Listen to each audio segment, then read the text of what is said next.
says we're live on my side.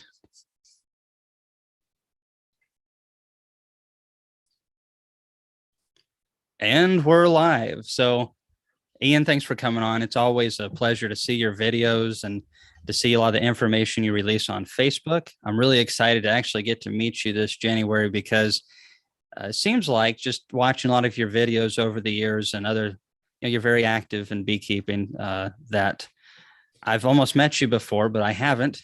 And so this will be a lot of fun. I'm looking forward to that quite a bit. Thanks for coming on.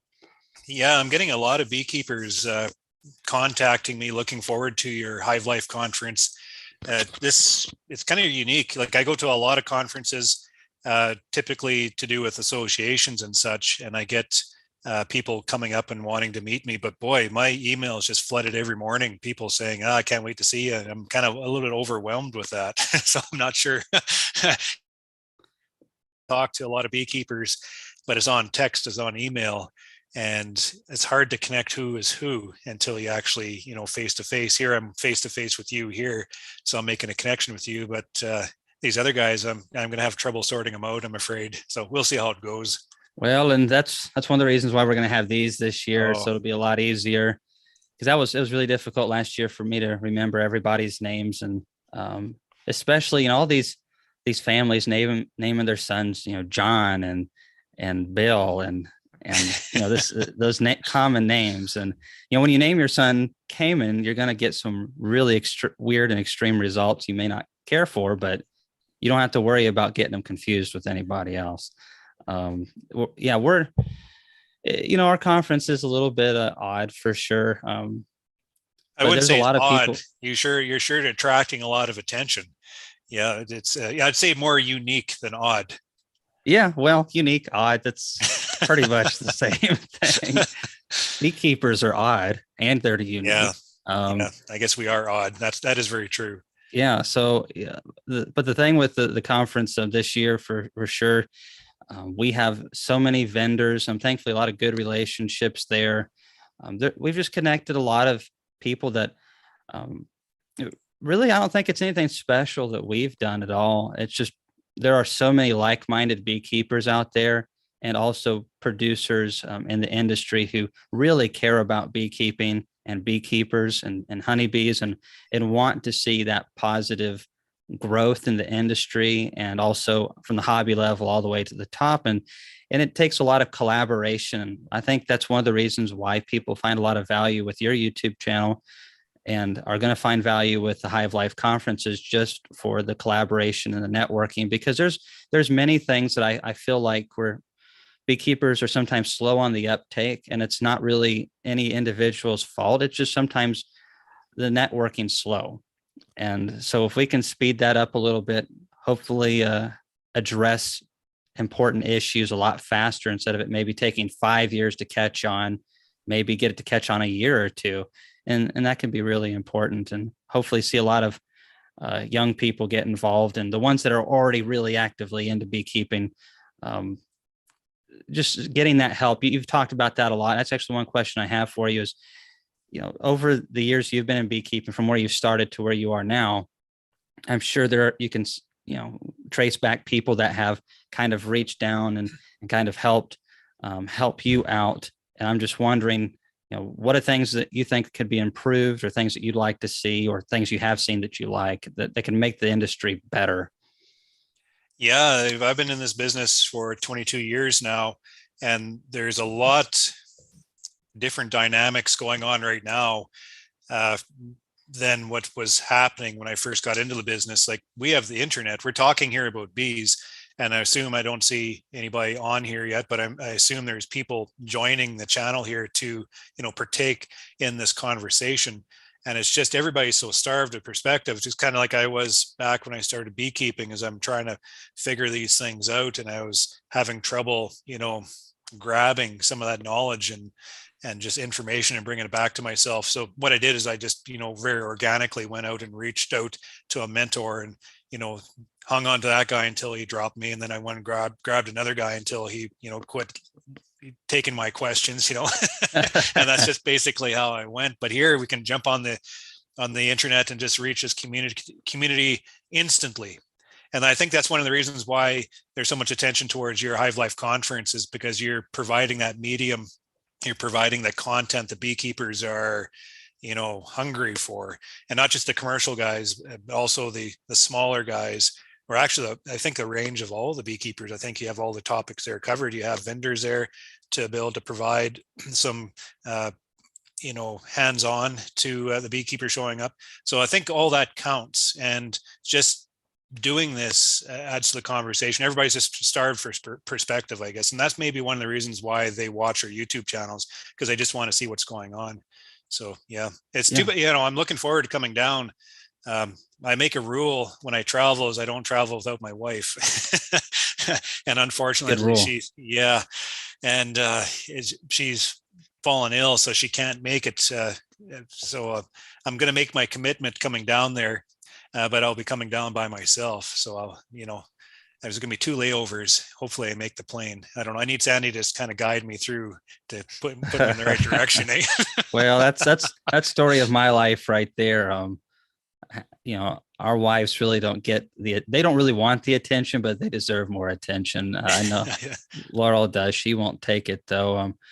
But I hate that, we won't be able to get to meet her, because most of us were looking forward to meeting her more than you, but, we'll take what we can get. And seriously though, we really hope that we'll be able to get her down here in the future for sure, because we're not done yet. And we hope that she has a really speedy recovery on everything that she's going through right now. Hate to hear that. And I won't go into any details there, but yeah, she's kind of bummed. And with this whole COVID thing, you can't travel before you go into procedures and surgeries and stuff like that. So there's no way around it. But my trip down there, I'll be flying down on the Thursday, Friday, Saturday, speak, and then off again on Sunday, trying to get it back here before I have to do that mandatory health test. But I don't know. Fun times. Times. I'd like to stay another day, but I can't get. I'm a little freaked out because I can't get stuck down there, because if I do fall ill for whatever reason, they won't let me back into Canada, right? So I got to kind of tighten the trip up as much as I can to reduce that risk. So who knows what's going to happen?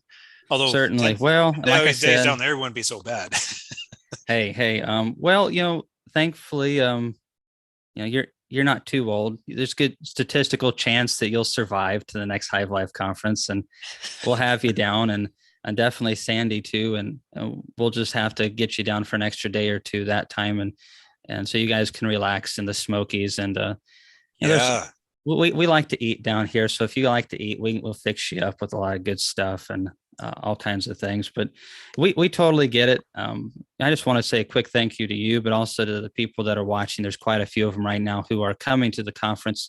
This is a crazy year. It's been hard in a lot of ways for the vendors and everybody, but still people plugging away to do their best with what they have been given. And we really appreciate everybody who's coming to the Hive Life conference and has supported that. A lot of positive feedback, and bring a Sharpie, and you're going to need to be signing autographs and all kinds of stuff.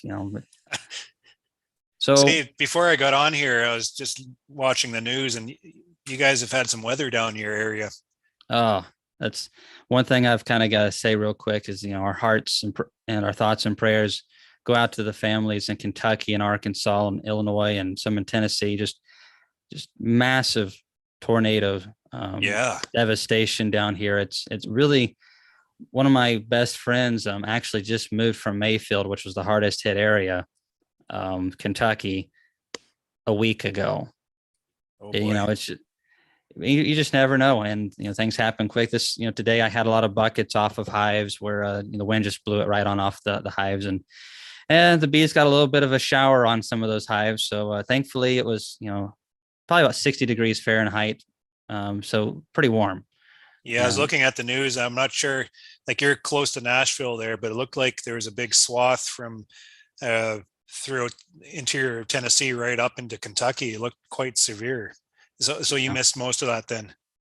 Yeah, we just trees down a little bit. We got some serious winds, but definitely nothing like what they got over towards Mayfield and those other places. So it looks like something out of a movie, and not something that you expect to see in real life. But No. and I used to deliver freight over there in Mayfield too. So some of the buildings that are flat, I know exactly where they're at and what they look like. But hopefully that won't be as bad as what they're saying it is. But it's looking pretty bad. So hopefully the weather will be good for the conference. Typically down here, our winters aren't too rough, and you never know. It really just depends. I've told you this before. If Canada throws, or up there north of you guys throws a big heavy punch, we'll get some cold weather for us. And oh my goodness, we're dropping down below 20 degrees Fahrenheit. And then of course, if the southern winds and stuff hit us, stuff like that, then goodness, we might be 55, 60 degrees. So I don't know what the weather will be like, but typically we don't have too bad of weather early January. Yeah. What I saw that you were moving a lot of hives and all that snow and ice and or different things you're dealing with. Is that kind of cleared on out? Or are you guys still pretty snowy right now? Yeah, I'm not going to complain about it at all either, because we've just went through one of the worst droughts. Well, one of the worst droughts I've ever encountered. Dad's been through the 80s, was pretty dry, but it was so dry this winter. It was kind of like refreshing to get stuck again and battle with moisture. So I battled and battled with it, but it was there was no complaints. I was kind of enjoying myself. It sounds kind of odd, but I was. And it Well, from there, it's been very mild so far. We haven't had a lot of cold, but we've had a little bit of snows coming through, so it's been kind of refreshing to see that the moisture can come through again. So that's kind of brought some optimism back for next year. So we're hedging our bets on some pricing contracts and such, because we're getting that optimistic feeling again. So well, hopefully it follows through.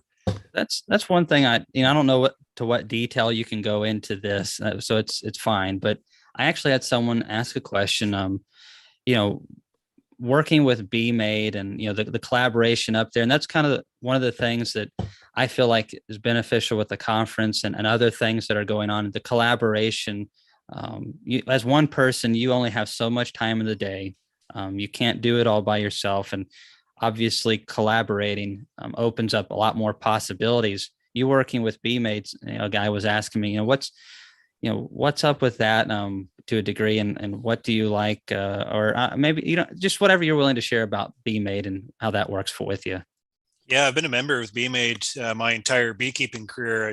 I started back in 2003, signed up my contract, and um, it's been awesome. Yeah, it's one of the it's provided a lot of stability to my business just by being able to market my crop through a very secure organization.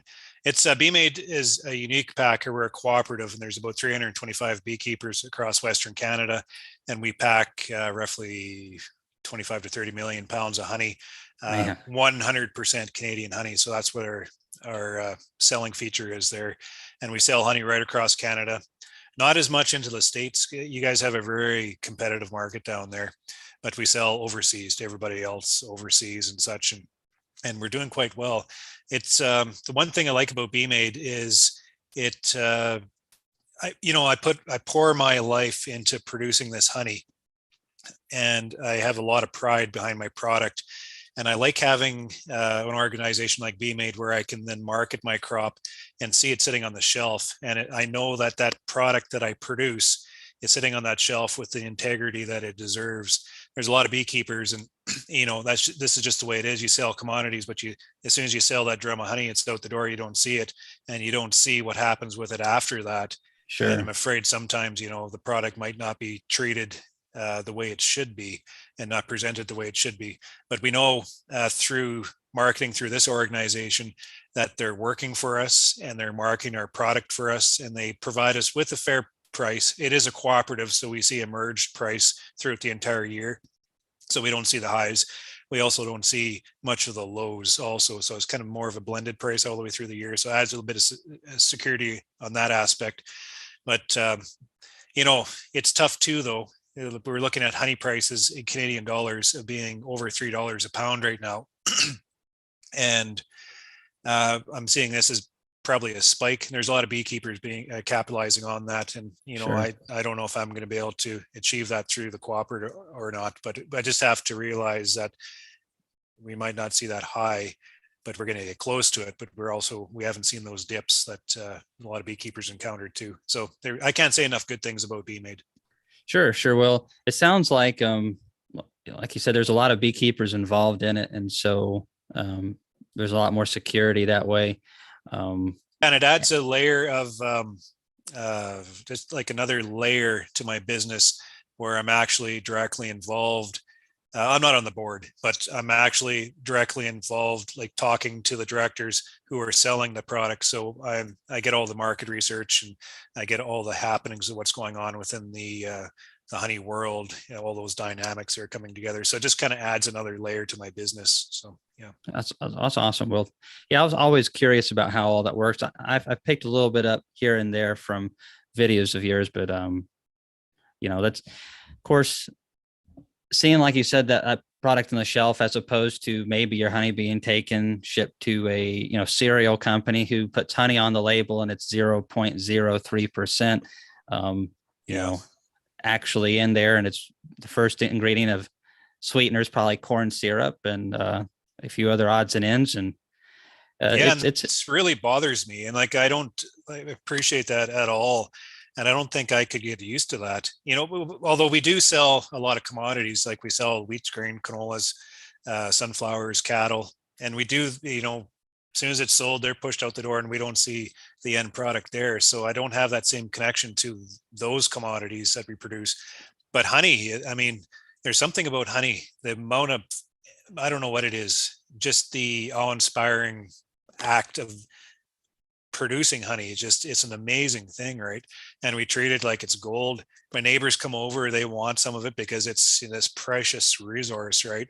Yeah, so sure. I have a connection to that honey crop I produce, and I really appreciate seeing it on the shelf.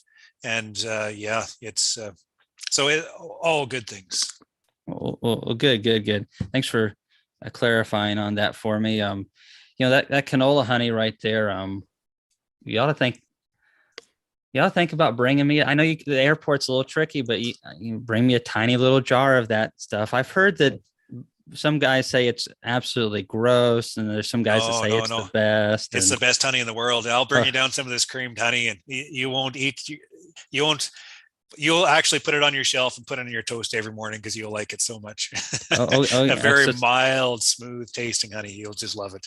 Yeah. Well, I mean, that's one thing that we're actually going to do at the conference. We're going to have not canola honey, but see, down here we don't have as many honeys that crystallize fast like you do.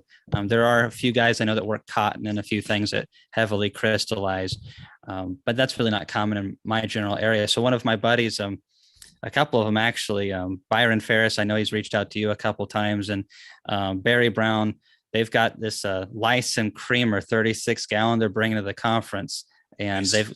they've got some honey that naturally is crystallized, and they have figured out how, kind of like they do in Europe and probably in Canada. It's not very common here in the United States at all to do that, especially take that natural honey crystal and then get that starter and then inoculate a bigger batch. Yeah. And so they're going to do that with the lice, and I've never seen that before. So that's going to be wild to experience at the conference. And actually they'll have some to sell. So if you do bring some down, we'll see how it compares to that Tennessee stuff, man.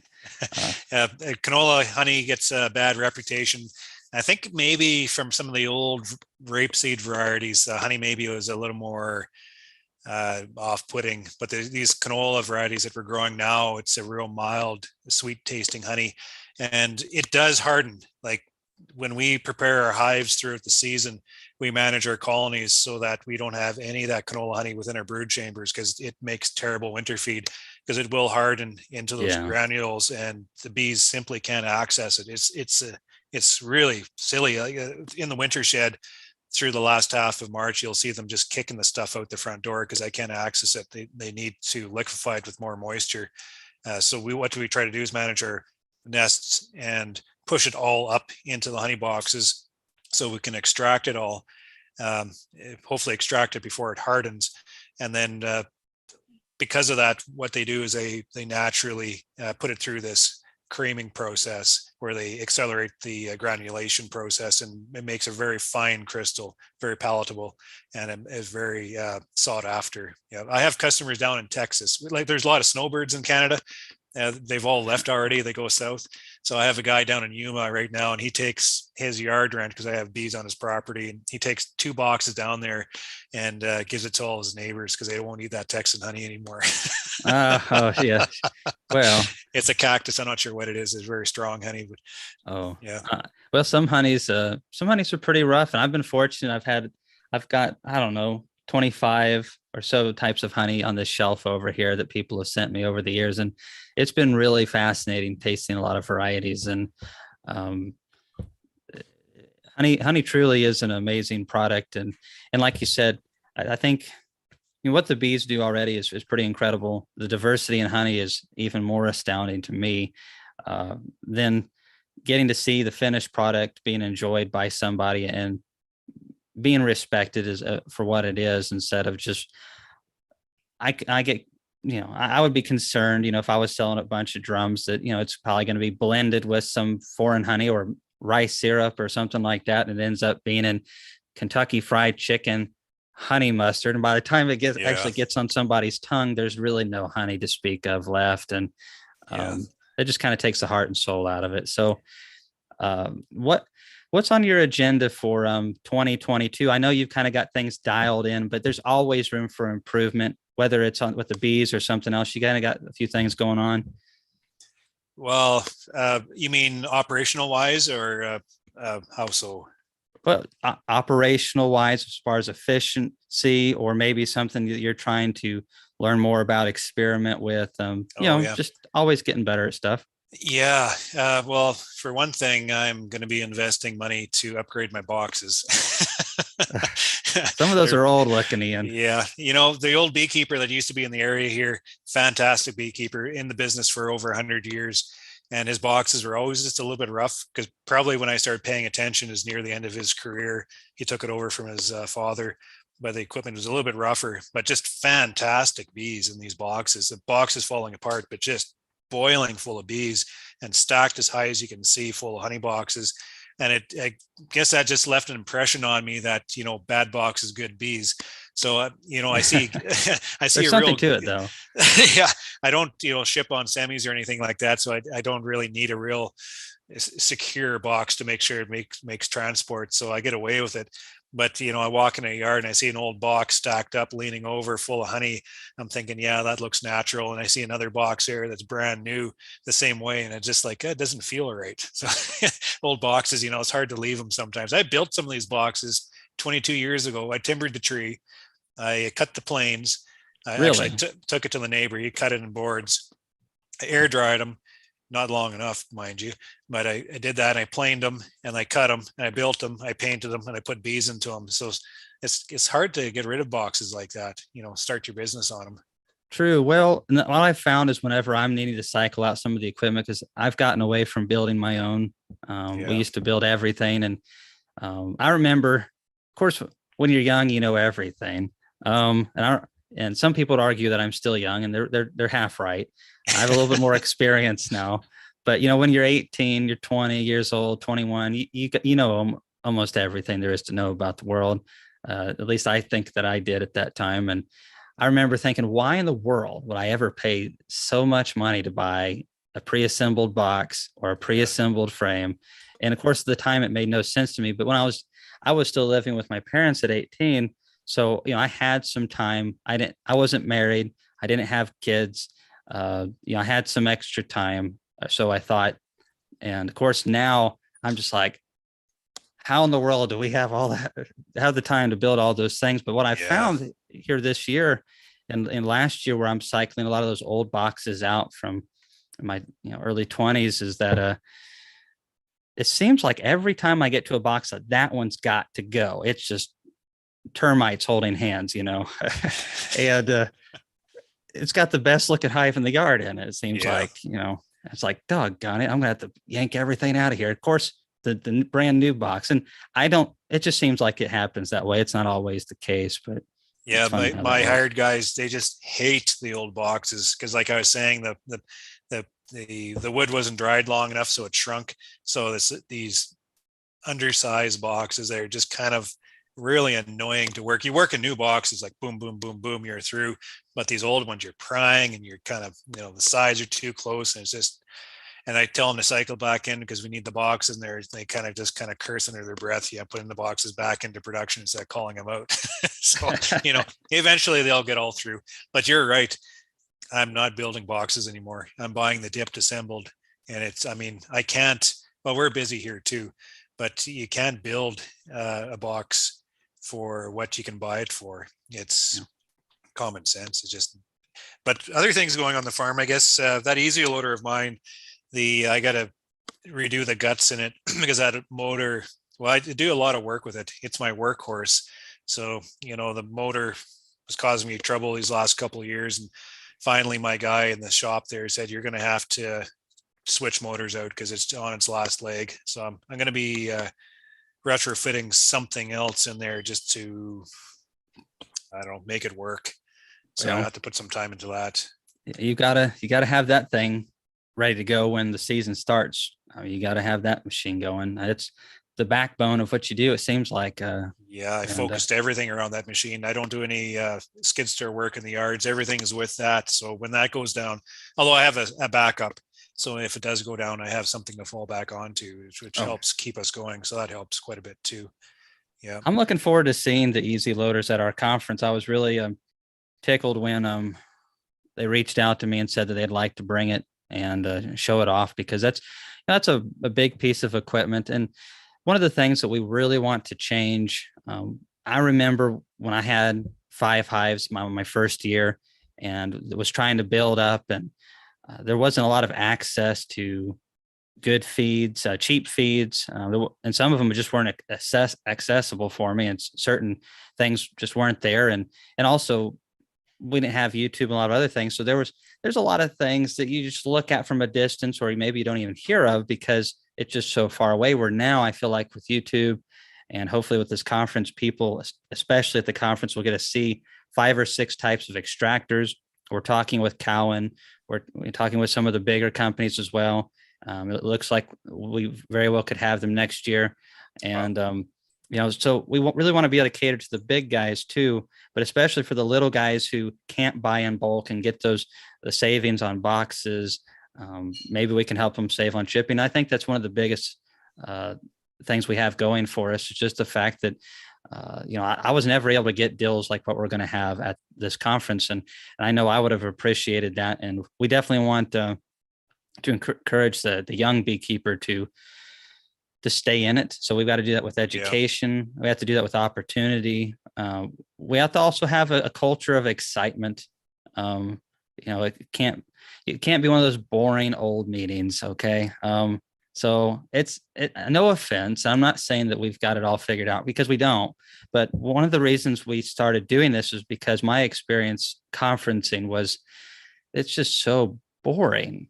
And no offense. I mean, lectures are great, but they need to be, what I want to hear is what can help me now, not what might possibly be happening 10 years from now, because I might be out of business 2 years from now if I don't get what I need.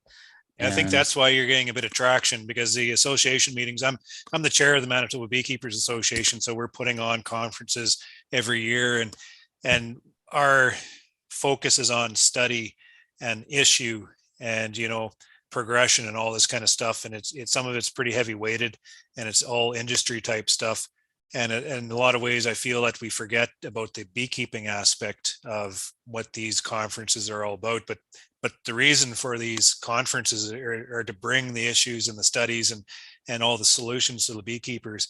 And I think that's probably why you're getting some traction there, because what you're focusing on is more of the beekeeping, the organic, hands-on, applied nature, and bringing when I was an aspiring beekeeper, I remember going to conferences and bringing outfits like Cowan or Easy Loader down like that. Even though some of the beekeepers there won't be able to reach to buy that stuff, it helps just form the thought process around, if you have those aspirations to become a bigger beekeeper, this is probably what you're going to want to set yourself up on. So put your Mhm. sights on that, and then just start the planning process now, stage yourself up into that. So it's really important to have those guys at the meeting, just so you indulge everybody in the whole industry. Yeah.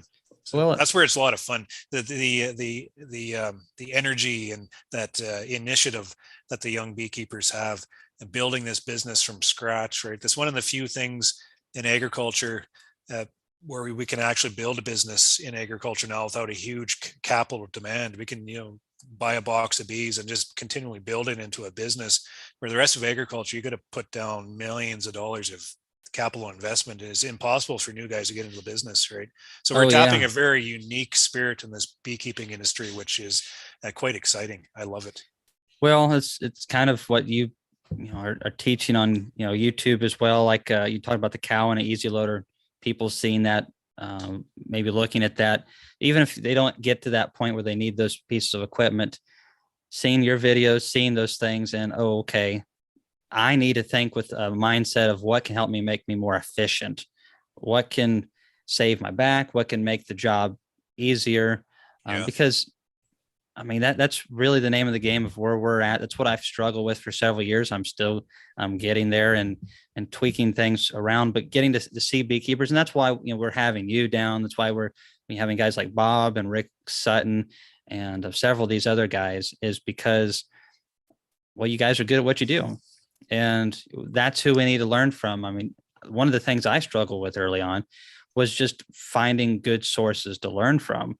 And the internet can also be as dangerous as it can be helpful. Yeah, that's for sure.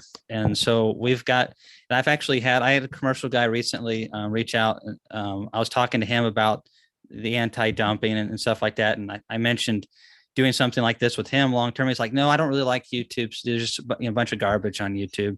And I was like, well, there is a lot of garbage on YouTube, but the only way we can't combat it with anything else other than YouTube, though, right now. I mean, it's like, okay, so we're going to stick to what? Old fashioned stuff from the 80s and the 90s, which, hey, I love some of the stuff from the 80s and the 90s, grew up on some of that music.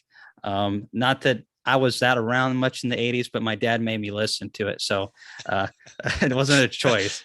And that being said, though, what are we supposed to do? Just keep sending magazines out to people and trying to compete that way with YouTube? We've got to use the same platforms that are reaching people to push the good information. That's why I love seeing Bob decide to start making frequent content, because he's such a contributor. Every video that he puts out and you put out and what we try to put out is to combat that poor education that's going to cost beekeepers dollars. And there's several other people on YouTube. Some of them are watching right now that are also doing some very truthful and honest videos that are very helpful. So you got to combat with that same platform. And Yeah, I think COVID has caused a lot of disruption in the world right now, a lot of bad things. But if you want to look at silver linings, it's forced people to use technology more efficiently right now. And one of those things is using internet, using like a platform. I'm sitting on Zoom here, but this is being broadcast through YouTube. We're using these mediums now that allow us to get together with beekeepers a lot easier. Like through my association, I'm going through countless meetings right now on Zoom, which I would not have had before because I can't get away from the farm because we're so busy. But I can drop into the office for an hour and a half and sit on Zoom, conduct business, and get back to work. And it's just allowing business to operate a lot more fluidly. And the same with our association meetings. We're having them on Zoom now. We're not having to travel and burn an entire day. It's just an amazing thing. So we need to be able to, I understand exactly what you're saying. We can't just off put the technology. We have to embrace it because that's the future. We got to be able to, take it and excel with it. So we it's do. It's things change, tools change. Like one thing that you mentioned, which I hadn't really thought about it. That most industries, cattle industry, especially canola, corn, soybean, those yeah, industries, it's so the way that it's set up now, you need to be sitting on a big old pile of cash or a lot of loans to Yeah. be able to even get started. And beekeeping, it's still a grassroots type thing where you can just start from, like you said, a box of bees, and do some due diligence and build it up like that. And I think there's, again, the reason the conference and of course your YouTube and Bob's and mine have gotten so much traction is just because there's people that want to be able to be successful with that one hive of bees and turn it over. And some people just want to have 5 hives very successfully, be that local beekeeper, put that honey on the shelf and be proud of it. And I think there's a ton to be said about that, because that's how I learned about bees, was a small guy here locally. I tried that honey, first real honey I ever tried that I knew about. It was so different than anything I ever tried in the store that probably wasn't honey in the first place from Wally World. That stuff was so nasty and bitter. And he had 2 different types, which surprised me. And the observation hive blew me away. So, that small beekeeper, is technically a part of this too. I mean, Yeah. I might not be here otherwise. And so it's not just about the commercial side of things. Here in the US, I know that we're very heavy leaning on the commercial side, and that's great. There's several great commercial beekeepers who thankfully network with me, and I love to see them do well. But I was talking to Bob about this in Iowa, and maybe you can chip in on this a little bit. So I said, Bob, I feel like we've got the US commercial beekeeping market. Those guys a lot of them are pretty dialed in, some big operators. And there's this whole big gap of an area between like 100 hives and 1,000 hives. It's not tapped into very much here in the United States. And I think there's a lot of room for improvement on encouraging them. And I think there's a lot of opportunity for guys with 50 hives to 1,000 hives here in the United States. And I think a lot of times it's like, oh, you need to do pollination, you have to do this. But especially right now with the honey prices going up, I don't know. I think there's a big area for that sideliner, small professional market that isn't being touched. But I think the reason that it's kind of diminished to the point that it has is by and large due to Varroa and not understanding the management side of things. And it seems like a lot of the information, the really good stuff, is all hush hush. And don't share that information with those guys. We don't want any more competition. And I've always felt like, I felt like in the last several years that if you do a great job, like all the guys I know that produce killer queens on a consistent basis, that produce wonderful nukes on a consistent basis, they can't produce enough bees. They can't produce enough queens. The demand is there. If you do a good job and keep your nose clean, I think there's just plenty of room for anybody in this industry right now. Oh, for sure. Yeah, I agree. Follow the revenue, and you don't have to fit the template necessarily. If you want to get into the pollination gig, that works, but there's other other streams of revenue in this business. Nuke production, there's honey production. There's small time pollination opportunities around. So if beekeepers can focus on their area and extract the revenue that their area produces for them, then you can make your livelihood on that. But not like I focus on my area up here, and we have no pollination opportunities, zero. So that's out the window. Don't even consider that. So within our area, our opportunity is the honey crop, because we have 1 million acres of canola that blooms for about 3.5 weeks. So that's what we focus our entire year around, is that canola bloom around that. And then we have opportunities with selling nukes and such, but the main driver is that canola flow. So the beekeepers, if they can look in the area and see what it provides for them and the opportunities they can extract from their area, then you might be able to build a business from that. You have a hard time pushing against the grain, though. Like, you have to be able to extract that revenue. It has to be there to be able to capture. But if it's there, then capitalize on it. So lots of opportunities. That's the biggest thing, is just the opportunities there to be able to capitalize on. Well, and you're gonna have to bust your rear end, because that's just the way this industry is too. Yeah, damn right. Yeah. And so And you got to evolve too. Like you got to Yeah. continually progress. One of the things you mentioned, what am I going to do next year different? Well, uh, breeding is always something that we're always trying to work on year after year. And one of the things Sure. that we've adopted, we're hinging another layer on our selection criteria and our breeding is, bringing more hygienic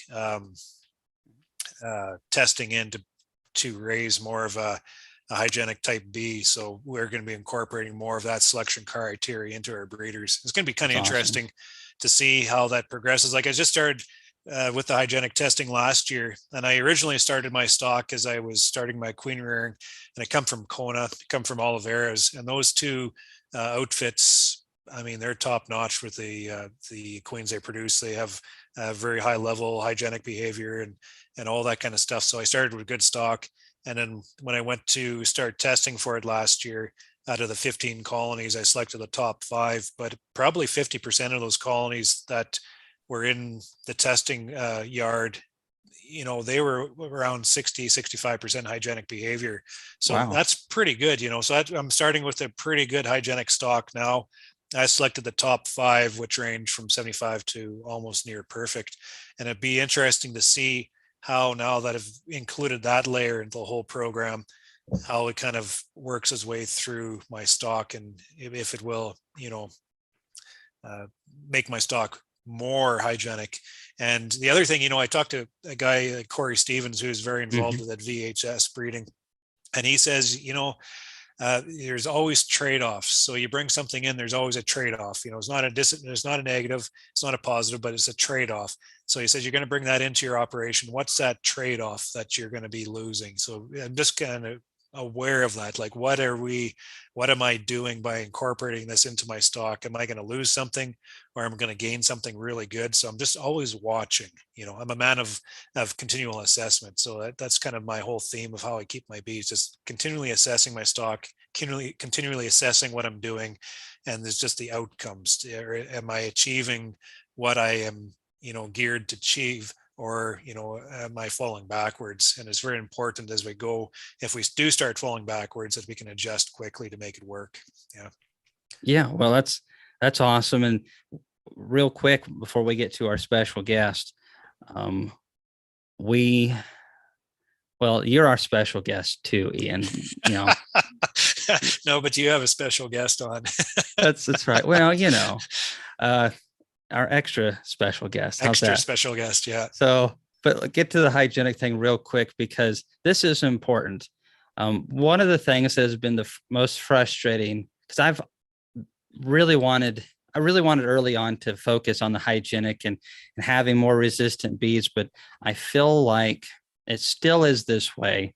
But I think it can be a lot better, and I think we're on the right track. We're communicating better. But if we go back a while ago, 10 years, 15 years, whatever it was, there was so much smoke. You couldn't tell sometimes which guys were actually doing the due diligence with the hygienic behavior bees. And I think if we can coordinate better from guys in Canada and California and all over the country, North America and out of the country, and we can start networking better and putting the right people together who are actually doing what they need to do to get things better. We can dial this thing in more, but I feel like especially 10 years ago, 15 years ago, and it still is today, there's operators that have treatment-free hygienic bees. And one of the guys actually was commenting a little bit ago, he bought some treatment-free bees.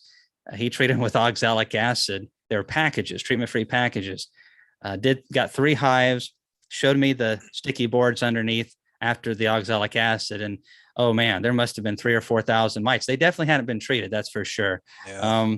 But if we can get the people who are doing the right things and get the focus so that the money and the attention's going where it needs to, maybe we can actually, as North America or even as a society of beekeepers around the world, dial this in a little bit more. And it's definitely needed. So yeah, I believe, and I believe in all that. I wish that the people who, and I won't get too far down on this soapbox, but I wish that the people who get on the bandwagon of resistance and all this and the breeding programs like this, I wish that they would just, pound home that we have to maintain the husbandry within our hives at all times. Just because we're breeding this special bee that can tolerate, whatever, doesn't mean that we can drop our continual surveillance on the hygiene within our colonies. If there's something going on within those hives, we have to respond to it. We can't just allow them to fall apart, right?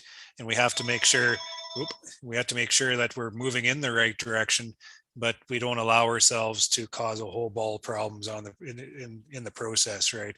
And Sure. I'm a livestock producer. We use products to control diseases, and it's just the nature of the business looking after animals. The same thing with bees. It's our livestock. We're managing these insects in a situation which is not typical.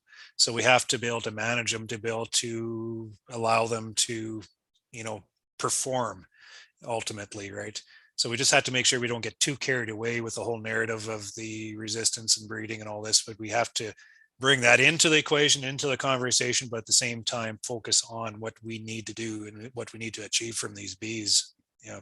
Sure. And that's Well, as far as I'm going to go with that soapbox. I'm not going to piss anybody else off. oh, okay. Well, I agree. I'll just add one thing before we get to our guest is that what I have learned in 33 years is if it's easy, I get suspicious because I have found that nothing that has worked well in my life has ever been easy. As far and so every now and then I'll have something that works out easily for me, and it may look like it's easy to others, but usually there's so much work and grinding to get the goal achieved. And when someone's like, well, I've had these bees for X amount of years, and I haven't had to have any problems, and it's always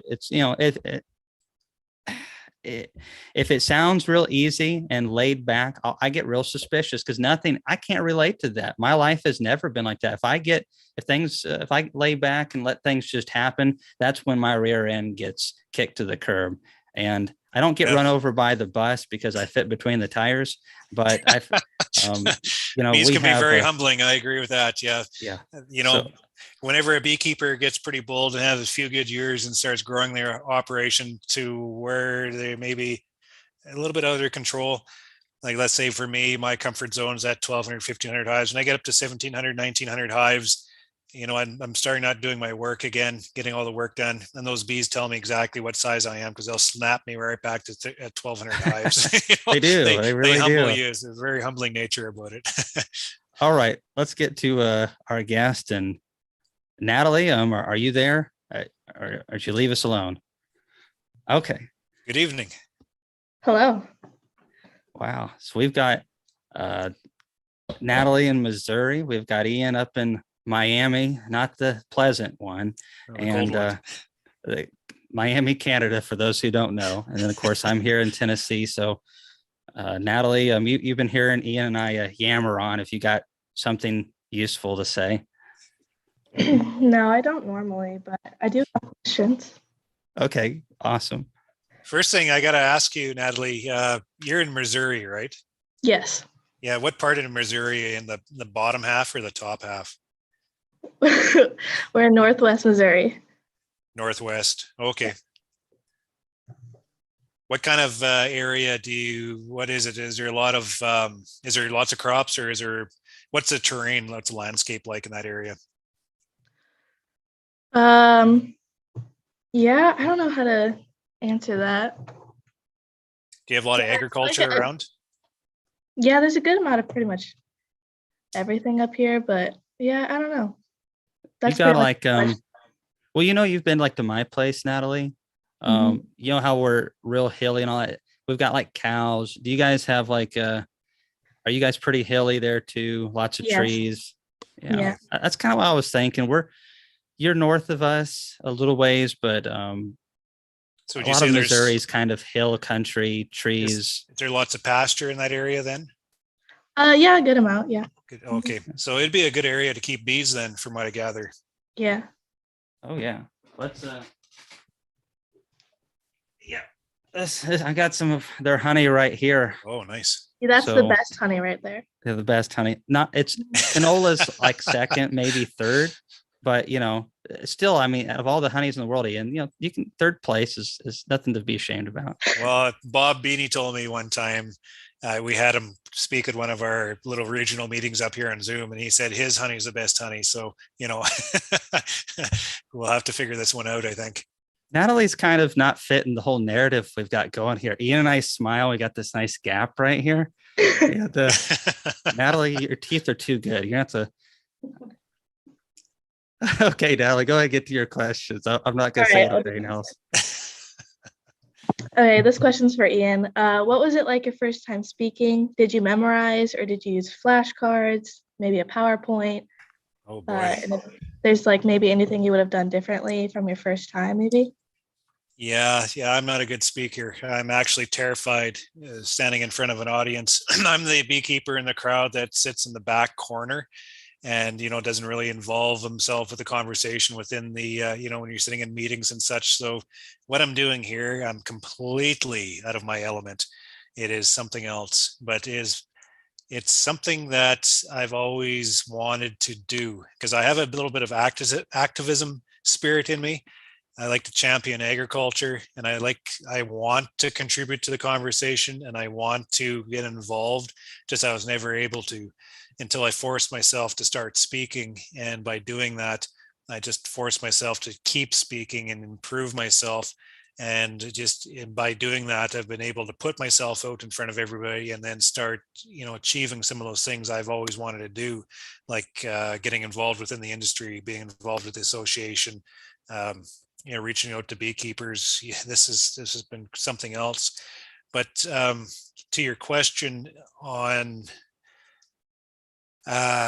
just speaking itself and how I would do it different, I don't think I could do it any differently than just forcing myself to go through the process and putting myself out there and just getting used to hearing myself interact and then continually assessing myself to improve myself. So that's, when I stand up on stage there in front of, how many do you have showing up, Kamon? You said 850?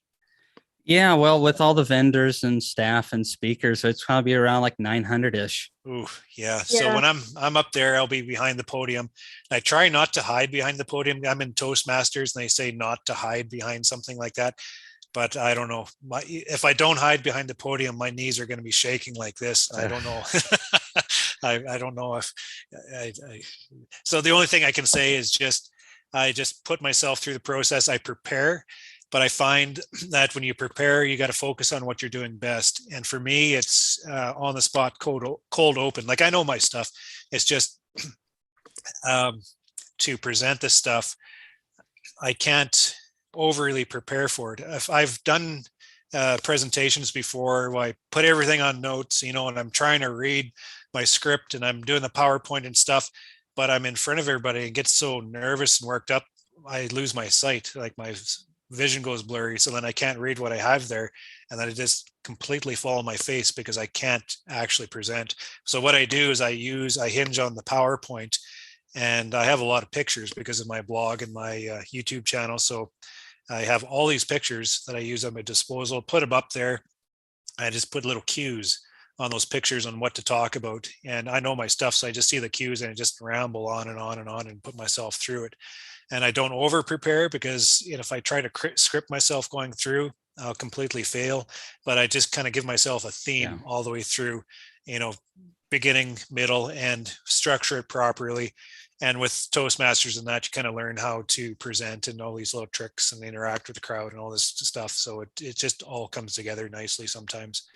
Well, if I can kind of add on to that, it's really no different than beekeeping.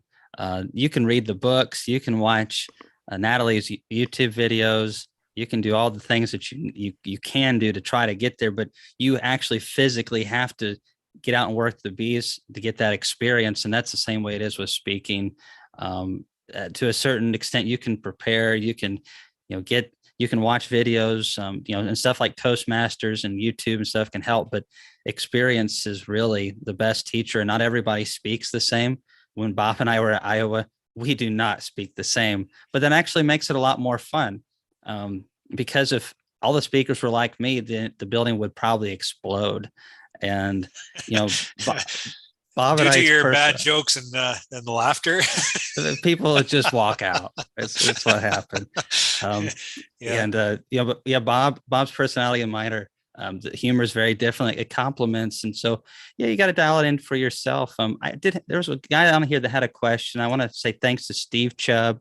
I want to say thanks to if I can find it. It's way up there. Oh yeah, Sasquatch apiaries for supporting what we're doing here and encouraging us. Steve had a question for you, Ian, and I actually think it's a great one. He's up in Michigan. There's this old thing down here in Tennessee that you have to overwinter with doubles. And he's asking if he should overwinter with doubles or singles. It's hard to give a yes or no to that, but I know you're way up there. But some people are like, well, Ian uses the winter shed, but it's still a very long winter in those singles. And then you have Etienne up there who's doing some singles and some nukes over winter. I'm starting to use more singles just for convenience sake. And I've got nukes, singles, doubles. But what do you think about up in Michigan, both one or the other? What's kind of some thoughts on that? Yeah, so I get that question all the time, and I like fielding it. I won't answer that question because I don't know the conditions that they're experiencing there. I'll just say a few things. I manage in singles. A lot of guys winter outdoors in singles too. So there is no hard, fast rule on what configuration you have to use.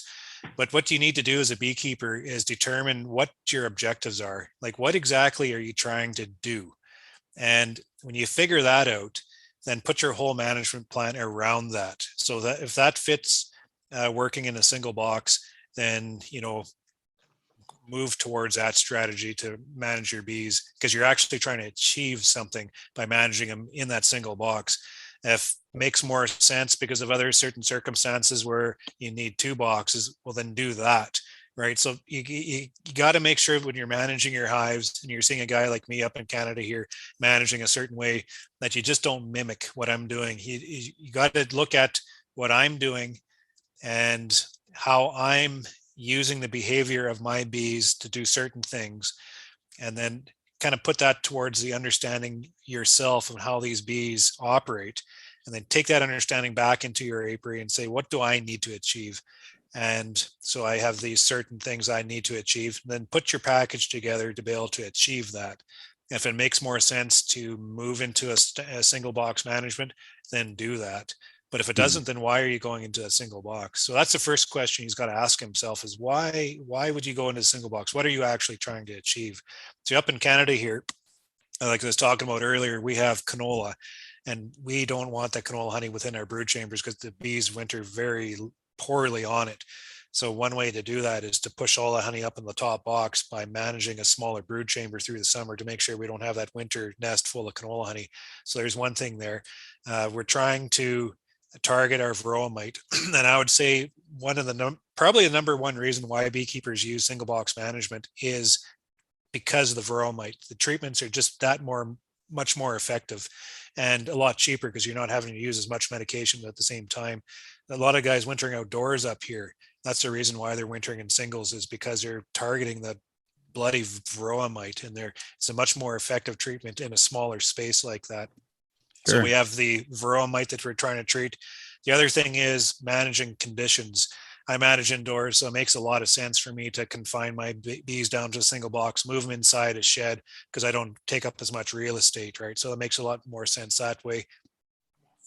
And, logistics, I don't have as many boxes to hammer around. But then the added layer on top of that is it requires much more management to be able to, operate those hives throughout the year. So with every practice, like Corey Stevens would say, there's trade-offs. So you got to recognize those trade-offs too. So those are the trade-offs he's got to recognize himself, and then figure it out yourself. Maybe and a lot of times what beekeepers are great experimenters, and when I started trying the single brood management, I learned from past mistakes. You don't jump in with both feet. So I tried a few hives and dialed it in on a handful of hives and decided, yes, this is something that I can do, and I like what it's given me. There are pros and cons literally to everything. People ask me, like, what's the perfect feeder? And just some things you just got to try for yourself. And, it's best to try a little bit though, small doses, see how you like it. And then if you like it, you can take it from there. But I guess that would be the best answer. Natalie, you got more questions for Oh, I Ian did or before myself? you ask me the Oh yeah. next question, Natalie. What are like I noticed you're getting into that, you're putting yourself out there in front of everybody. Are you a comfortable speaker yourself? No, not at all, actually. So thanks, Kamon, for making me do this. But Man, see, that's me getting thrown under the bus again. But what kind of things what strategies are you employing to be able to manage public speaking in this manner? I don't know, nothing. It's so hard. Like, I'm pretty much shaking so badly right now. I'm trying to make it seem like I'm not, but it's really bad. But anyway, I feel your pain, by the way. yeah, it's so bad. I can't even talk right now. But I was in front of an audience one time in Calgary. Those poor guys. They invited me. They paid my ticket out and Sandy's ticket, and they hired a production crew, and they brought me to this very expensive facility. And all these beekeepers from all around come to see me speak. This amazing Ian Steppler is going to speak, and I showed up, and I stood in front of the crowd, and oh, did I give a bad presentation? Because I was off that day, and I just could not speak. And the sound system was wrong, is giving me bad feedback. So it was kind of a feedback loop, and it just threw me. And I was finally got into the middle of my presentation, and that feedback loop got to me, and I just froze, and I stood in front of the crowd. It felt like 10 minutes, but Sandy said it was only like 2.5 minutes. Stood there and I didn't say a damn thing. It was the worst moment in my entire life. So somehow I was able to start speaking again, and somehow I was able to, take another step, and then change the slide, and took another step, and just kind of stumbled my way through it. And then I got it the hell out of there. And I use that as a point of experience. Yeah. Like Jim Carrey says, sometimes he'd go up in the comedy crowd, right?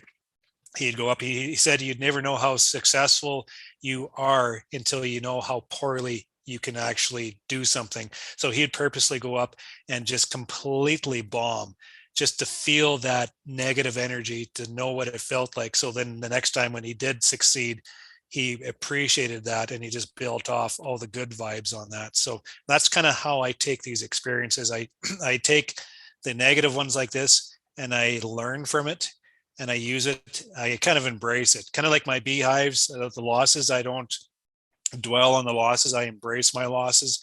I try to assess what's going on, and I try to correct the problems. I do the same thing with speaking. I assess all those situations, and then I try to step forward. And then situations I go into when I do actually not bad job, it feels really good. And it's like an addiction. You get a bit of a high, and you want it again. So then you want to get to that next speaking engagement to be able to achieve that same feeling of success, right? So Ian, you're planning on having a high at our conference, right? In all the good ways. Down in Pittsburgh, before John sent me down there, I sent him a message, and I said, John, you're putting a lot on me there. I have good days and bad days. And he told me after the conference, he says, well, I'm glad you kind of had a good conference here, because I was shitting bricks. Well, it is, it is what it is. And, it's one of those experience, Natalie won't, speak for herself probably, but she's doing a lot of stuff. She's helping some other young kids. I'm getting some of them involved, and she's did a Zoom presentation recently, and, she's very involved. And, it's not necessarily that, she's got to, do a bunch of speaking engagements, but I thought it would be fun. Natalie's a lot younger than both of us. Let's just put it that way.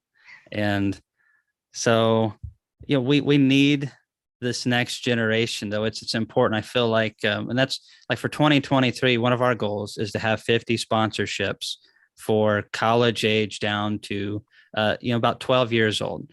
And we want to, but we don't want to just give it away, because I love new beekeepers. That's great. Everyone's a new beekeeper at some point, but I want to find the people that are more like, Natalie, for instance, that are already really involved, And we want them to get the tools that they need to be able to go to the next step, to network and to keep that energy and excitement, because it's just like with our operation. It's those new queens and splits that become those great honey producers of the future. And for us, if we want our industry to be strong in every way, we've got to make sure that we continue to support those young people that are involved in, she's doing a lot of good things. I just kind of make everything awkward for her. So, unfortunately she has to tolerate me. I think that's her verbiage. Natalie, it's all you. Your questions. Sorry. Let's see. Okay, this one is for, I guess, both of you. When somebody asks you a question, how do you answer their question with confidence and knowing that you are right without being arrogant? Because there are lots of different ways to do things. Does that make sense? Yeah, that's a good question. All you, Ian.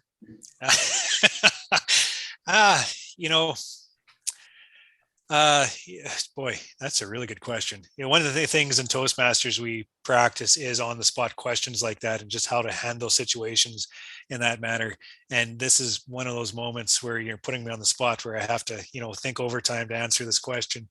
But I think it's really important as we're talking to other beekeepers that we maintain a humble sense of ourselves. There are so many beekeepers I talk to hinge on the fact that their importance is directly linked to the number of colonies they have, and that's, there's a layer of arrogance there that is just, get past that, and let's talk about bees, right? So when I talk to beekeepers, I like to talk to the person and talk to the person about bees and the how they understand bee behavior and how they're using bees to contribute to their life and all this kind of stuff. So it's kind of, you got to talk to the individual themselves. You're talking to the individual in that aspect. You're talking to the person with respect, so you just got to conduct yourself in a professional manner in that kind of way. Yeah. Well, I agree with that, and then take it in one other direction is sometimes you don't have the answers, and then that's where you just got to be honest. And I think sometimes we put it upon ourselves that people expect us to know everything. I definitely don't, and I think that's one of the things that I have done well with the YouTube channel is just be honest and say, hey, I messed up here, or hey, I don't really know. Check out this guy over here. Ian, he's a little bit of a weirdo, but he knows a thing or two about bees. And talk to Bob.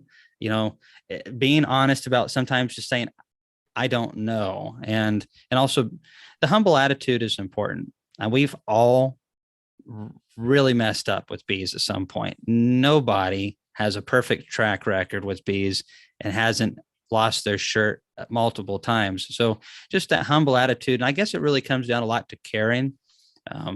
I know Ian really cares about the industry. I really care about the industry. We want to see other people be successful. We don't want to just hog it all to ourselves. Same way with YouTube. There's several guys and gals that are commenting in the chat, and several of them have YouTube channels. One of them was actually a donation by Inside the Hive TV. Humberto has some really good information that's very different from what Ian and I do. And that's important because Ian doesn't have the time to do what he does. I don't have the time to do what he does. I don't have the experience and the skills. So, I think that's what is making the Hive Life Conference and a lot of what we're doing so powerful and so effective is because Kamon by himself really isn't all that able to do everything. But when you add pieces here, pieces here, pieces here from different walks of beekeeping and put them together, it's just the humble attitude and the networking. That's what we need. Bees are great, not because they have one great, good bee. It's because the collaborative. So yeah.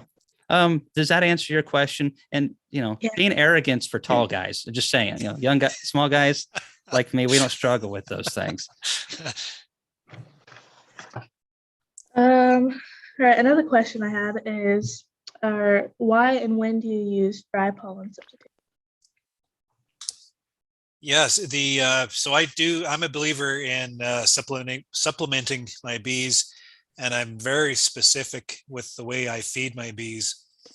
Uh, and I guess there still is a little bit of debate around whether or not the actual physical act of supplementing is it a feel good, or is it actually contributing to the well-being of your colonies. And just by my approach, I've been feeding my bees and feeding them specifically, I've found that there's a positive outcome from putting those supplements into my colonies. And it's because I'm targeting certain aspects of their development. I only use dry supplement first thing in the spring, when we first put them out of the shed, when there's no pollen available and the bees are looking for something to gather, and those bees are going into neighbors' yards and pissing everybody off. So I feed them a dry supplement to try to stick them into their bee yards, bringing the protein in, which is important, but more so just because I need them to stay close and out of everybody's hair. And as soon as that pollen comes out, they will actually ignore that dry stuff, and they'll never visit that dry pile of pollen again through the entire year. Then I focus directly onto patty feeding. And I'm a big believer in feeding protein patties and just providing the nourishment the bees need to be able to continually develop their nests and not allow them to fall into those dips and valleys throughout incremental weather events we have through the spring. And now I'm finding that is very important to, again, feed them in the fall, because we're losing a lot of diversity around here. Like, we're a big grain farm area up here, and we're losing the landscape to trees. That's another conversation. But because of that, we're losing the diversity of pollen coming in, and I'm finding a benefit of feeding my bees a supplement as those bees are developing their winter nest going into fall. Yeah.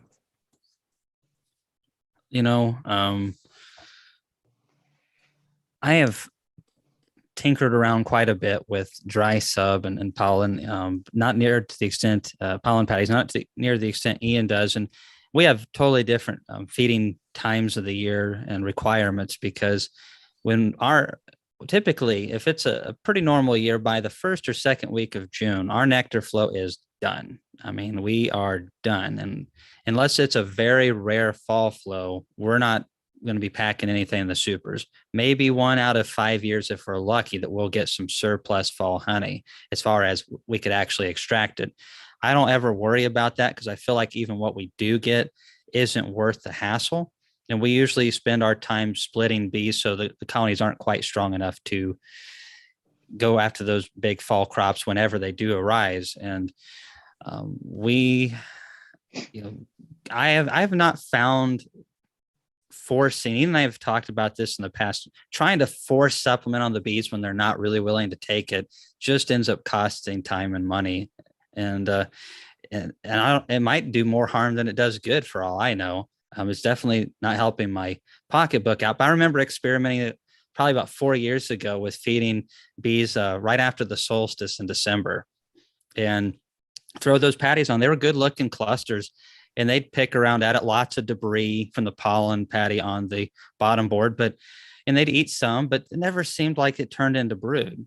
But as soon as it got around that time of the year when they wanted to, around the maple pollens, and man, it's just all of a sudden the light switch. You could feed them slightly before that and get just a little bit of something going on, but it's hard to justify feeding it much before that. It's just throwing dollars in the hive and not seeing any brood. But once that maple pollen starts and they want to, they'll eat those patties so much faster after that maple pollen. You go through a period where it's really cold, they can't get out, and they'll just tear through those things. Yeah, more so like complementing what the bees are trying to achieve. I feel with my apiary, the supplement doesn't provide for them, but it just helps maintain an edge and just maintains their momentum and such, and just helps them encounter some of these uncertain circumstances with weather. It just helps them bridge the gap and such. So we need the pollen.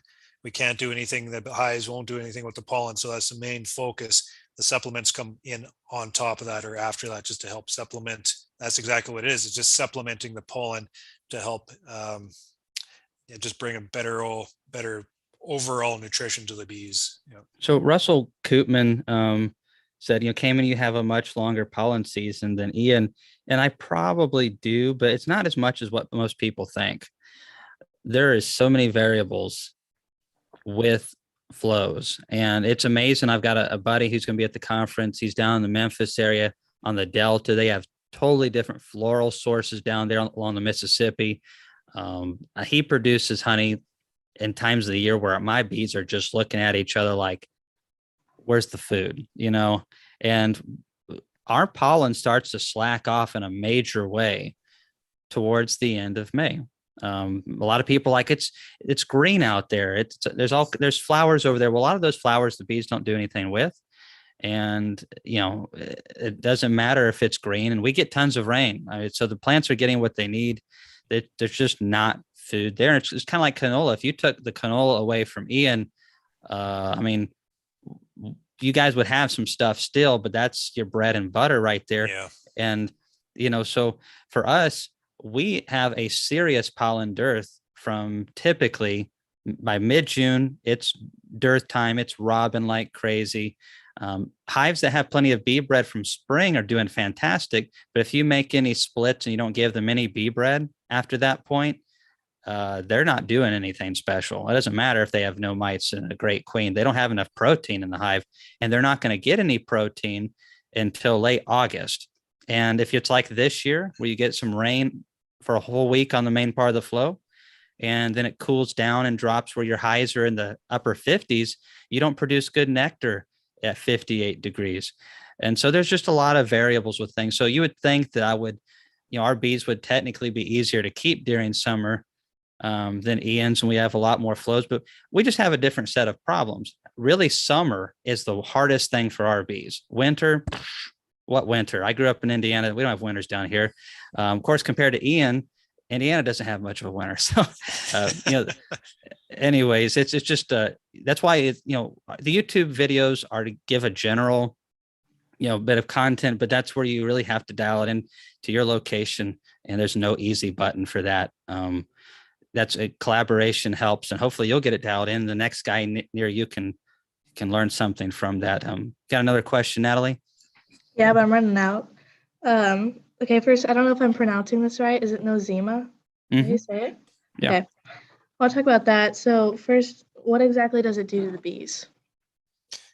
Nosema, it's a plague, and there isn't a whole lot we can really do about it. So a number of years ago, we used to have a Nosema apis, and Nosema apis was a lot more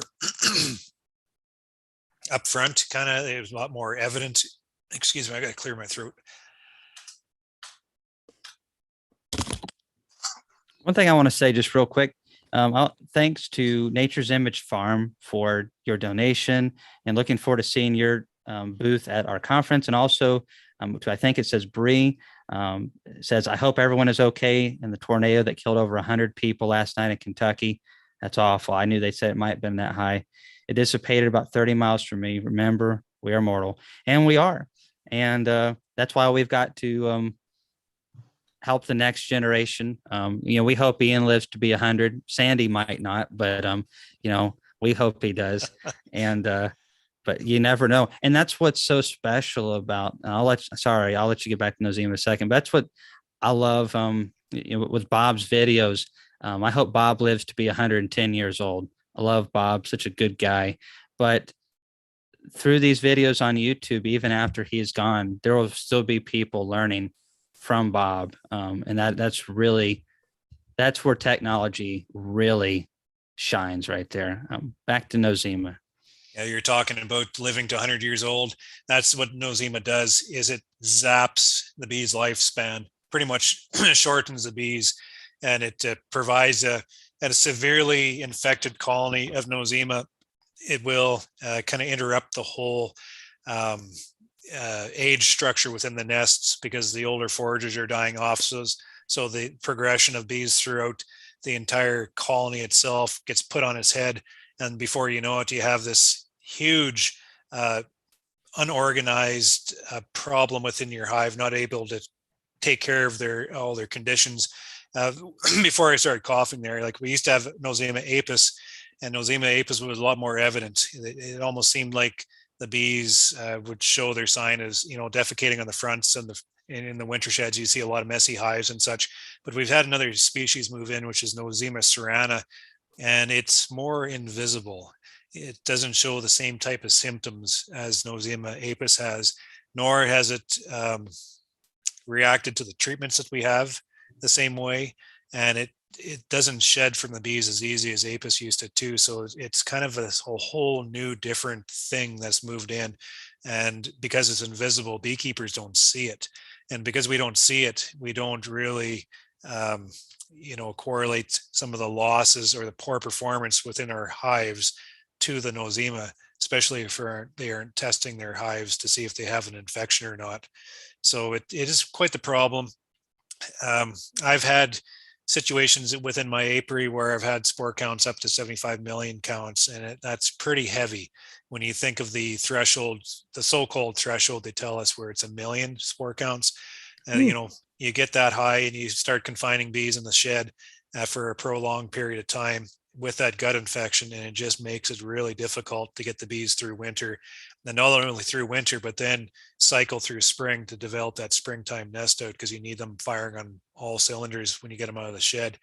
The only thing, I used to treat my bees for Nosema, but I've kind of gone off that because I feel that the treatment itself was negatively affecting the bees' gut, and in a roundabout way, maybe providing more of a detriment to the hives than the actual Nosema itself was. But I found that over the last bunch of years, I've been focusing on nutrition and just trying to keep my bees as healthy as I possibly can by providing them with the nutrients they need to maintain like a stress-free environment, and by feeding them and focusing on their health, controlling the mites and all that crap, that the bees are more able to manage the Nosema infection within them.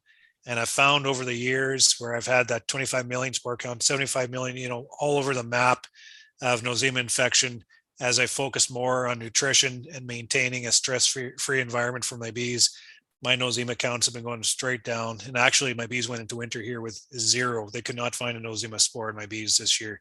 Wow. And that is quite unique. So I'm not saying what I'm doing is contributing to that.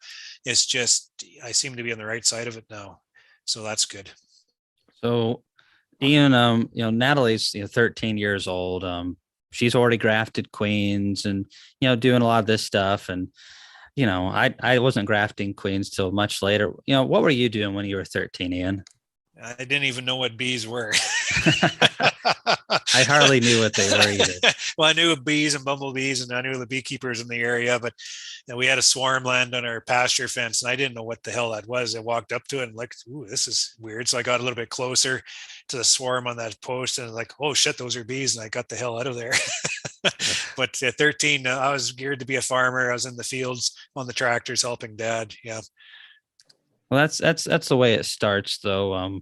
I was involved with a lot of other agriculture. Typically, that's how it starts, and you kind of as more you get involved and you start getting a little bit more crazy, those individuals that are prone to that weird, odd beekeeping traits, they just eventually go from chickens or gardening to farming and bees. Yeah, Natalie, what got you into bees, if you don't mind me asking? Mainly my dad, because he had researched it for a while and then he started it. And so when he started it, I kind of got interested in it and then pretty much just started following him around. And then I don't know how it happened, but here we are with the YouTube channel and all of that. But yeah, I hear you on that one, boy. How many hives are you looking after? We're about on like 60 right now, I think. Oh, wow. What kind of facility do you have for that? You must have a garage or a separate building set up for that. Yeah, I mean, we use our garage, but we also have a bee shed that we store. That's what we call it. At least we store our like boxes and stuff in there. But yeah. She's got several videos extracting. It's one of the things that At the time, it wasn't always fun because we were extracting with a cold knife and sometimes with a hot knife, and we'd be doing it when we first started into buckets. And I get this question a lot. Folks ask about, what's the best way to do it, and well, that's a hard question to answer. But um, we were using a bucket with a strainer for multiple years, and you start out small, and the core of it, and Ian's talked about this a lot, is you got to take care of your bees. If you can get your bees healthy and you can do the right things, and you can grow your operation, and if your bees are healthy, you're going to eventually start making money, and that money goes in towards buying equipment, and then that helps helps you be more efficient. You can manage 60 colonies in the time that it used to take you to do 30 colonies or something like that. And I've learned that lesson a lot the last few years, where we thankfully it's like that Cowan system we got this year, Ian. Oh man, what a time saver. Yeah, you like that, eh? That's a pretty sweet machine, isn't it? I almost broke down in tears after we ran through the first load, and I was just like, why didn't we do this 10 years ago? And Laurel's like, because we didn't have the money. That's why. Yeah. Natalie's definitely takes a lot of investment. Like I run a bunch of school kids on mine, and it's turnkey pretty much. You just let them go and extract a bunch of honey. That tells you a lot about the system if you can get school kids to do it. It takes no patience. Offense to the school kids, but well, I think we all know. Well, we all were school kids at one point too. And I wouldn't say that my 15-year-old days were necessarily my brightest, if you know what I mean. No, yeah, it's like herding cats in the honey house sometimes. Well, actually, Carrie looks after that. I go to the bee yards.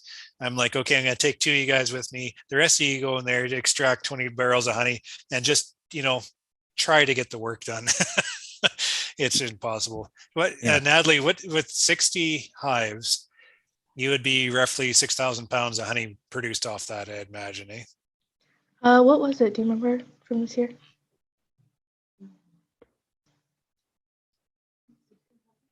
Yeah, it was something around that. What do you do? Where do you market that honey? Well, we have a website, and then we also are in a coffee shop. Okay. And is that it? I think that's it. And then I think we have around like 3 local stores or something like that. Yeah, that's pretty good. You're doing a lot of pushing. Are you aspiring to grow more than 60, or what is your what is your short-term goal of where you want the apiary?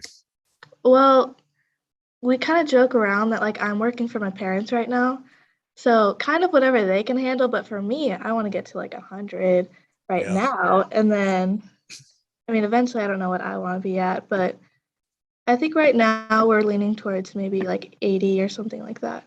Yeah, bring in a little bit of revenue. Are you looking at other places to market honey, or are you going to continue focusing on the retail aspect of it? I think we're not really looking anywhere else. No, not really. Well, yeah, that's true. Well, I was just gonna say, the way you sell your honey is, you got a good product, good label. I think from at least from what we've talked about, Natalie, that you guys are kind of focused on primarily doing the honey. You guys are getting a premium. I can't remember what the price was, but I think it was maybe around $10, $12 a pound, which is a good price for honey. And again, that specialty market, like in those coffee shops and stuff like that. And that's where things get a little bit dicey. At a certain point, you kind of make too much honey where all of a sudden you either got to get really creative marketing. And of course, I think you guys, are you doing, I'm kind of watching these comments over here. Are you guys shipping any honey yet? Are you thinking about doing some shipping of honey to customers and stuff like that? Yeah, we've done a little bit. I think, how many have we done? You think like, not very many, but we've done a little bit of that. Yeah, I'm done just about that much just to tinker around with it. Unfortunately, shipping everything has just gone through the roof. It was already pretty high, and honey, well, it's kind of heavy. But for me up here, like I don't have the population to tap into, so I could never sell my honey retail like that. But that's where Bee Made was quite the opportunity for me.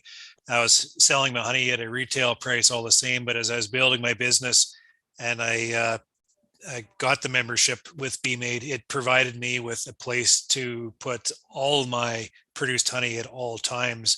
And I never really had to worry about, okay, I have a 6,000 pound crop. How am I going to move this now? I always had a place for it, not getting near the same amount of money you are through the retail aspect of it, but it was still a place where I could move that honey. And then next year when I built up bigger, I didn't have to worry about, where am I going to sell this extra honey and produce, because I always had a place for it right there. One thing I want to focus on with my YouTube channel a little bit more this coming year is there's, of course, you got a totally different setup. There's no Tennessee boys going to be doing any canola markets anytime soon, or Missouri beekeepers as well.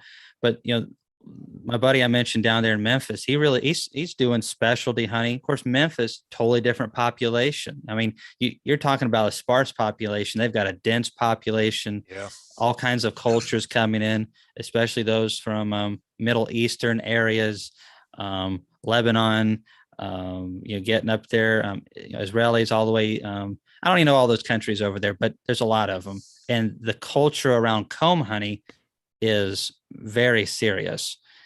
He was telling me about a store he went into yesterday, and it was Yemen honey, $200 a pound. And he told me what Siddur, I can't remember what type of honey it was, but whatever it was they take this stuff very seriously over there. So that his market, he's selling small quantities comb honey. He's getting into doing propolis and pollens, running a couple hundred hives, doing really well for himself. And, but he's got to focus on that marketing aspect. And, you really have to pick and choose. And of course, it's location. You can't do that where you're at. I can't do that where I'm at because I'm like 2 hours or more from Nashville, which is the nearest big city. Now over there, there are guys that do those kind of things, but the way Natalie is, and with her area and her YouTube channel, you ship honey across the country, all kinds of things. So are you kind of thinking, Natalie, more focused on honey in the future, kind of a specialty market? Or are you thinking kind of like nuke cells in addition to that? Probably nuke, stuff like that, but maybe a little bit of queens too.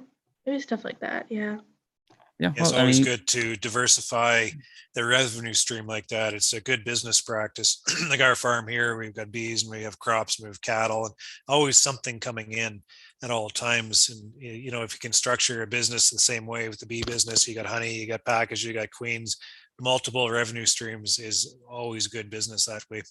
Just want to ask Nozima, we were just kind of chatting about it earlier, Kamon, over text, but does that ever come up on your radar down there, Nozima? Well, see, and that's the thing. I was talking, and actually, he just commented, Gus Mitchell on here. I know you can't see it, Ian, but the honey from Yemen is SIDR, very expensive stuff. And he's really involved with hygienic bees, and also keeping track of what's going on. And so he had a test for Nozima with I think the USDA APHIS, whatever it is, and it's not something that's talked about down here, little to none. And I know that it's not as big of a deal as it is up north because our bees are able to get those cleansing flights. But then again, it still could be a contributor to some winter smaller clusters or even winter loss. We don't know. No one ever talks about it. That was something him and I were chatting about yesterday, is nobody really talks about it down here. And so could that be something that we could look into and see if, that could be an issue? It's not good to not know. And when you have a fungal infection like that basically what it does is strips the nutrition from the bees and doesn't allow the bees to properly, develop the best jelly to feed the next round of brood. When you have a problem in your bees like that, it just adds another layer to that whole disease spectrum. So then when you layer it with viral infection, and then you have mites, feeding on these colonies, it's just especially nosema is more of that invisible problem now that you can't really see it, right? And I'm going through my apiary in the spring, and you'll find dwindling colonies, and why is it dwindling? So you throw out all these assumptions, but you go down and you sample that colony, more times than not, it's because it has a bad nosema infection in its guts, right? But you just don't see it. You just see the colony doing very poorly and just kind of shrinking and not performing for you. But it doesn't show any other symptoms than just failing until you actually get down and do a diagnostic on it to see what the issues are. So I do believe it is one of the major problems. But there's beekeepers up here that don't even know how to spell nosema. They don't even know what nosema is because they pay absolutely no attention towards it. And then a beekeeper like me just down the road who obsesses over it, and he says, well, nosema is just, it just causes you to lose sleep. It's not causing any problems to my hives, and it's probably not causing any problems to your hives. It's just you're the one fussing and I'm not. And he could be right about that. But I think it is a problem, and it does decrease the health of the bees, and ultimately it will provide a negative impact to the bees. So even though we can't do anything about it, if we're aware of it, then we don't make assumptions of what's going on within our apiary the wrong way, if you kind of know what I'm getting at. Yeah.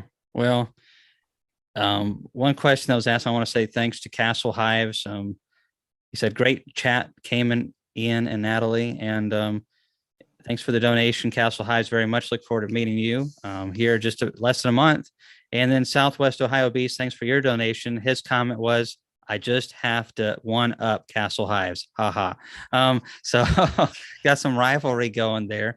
That's always good.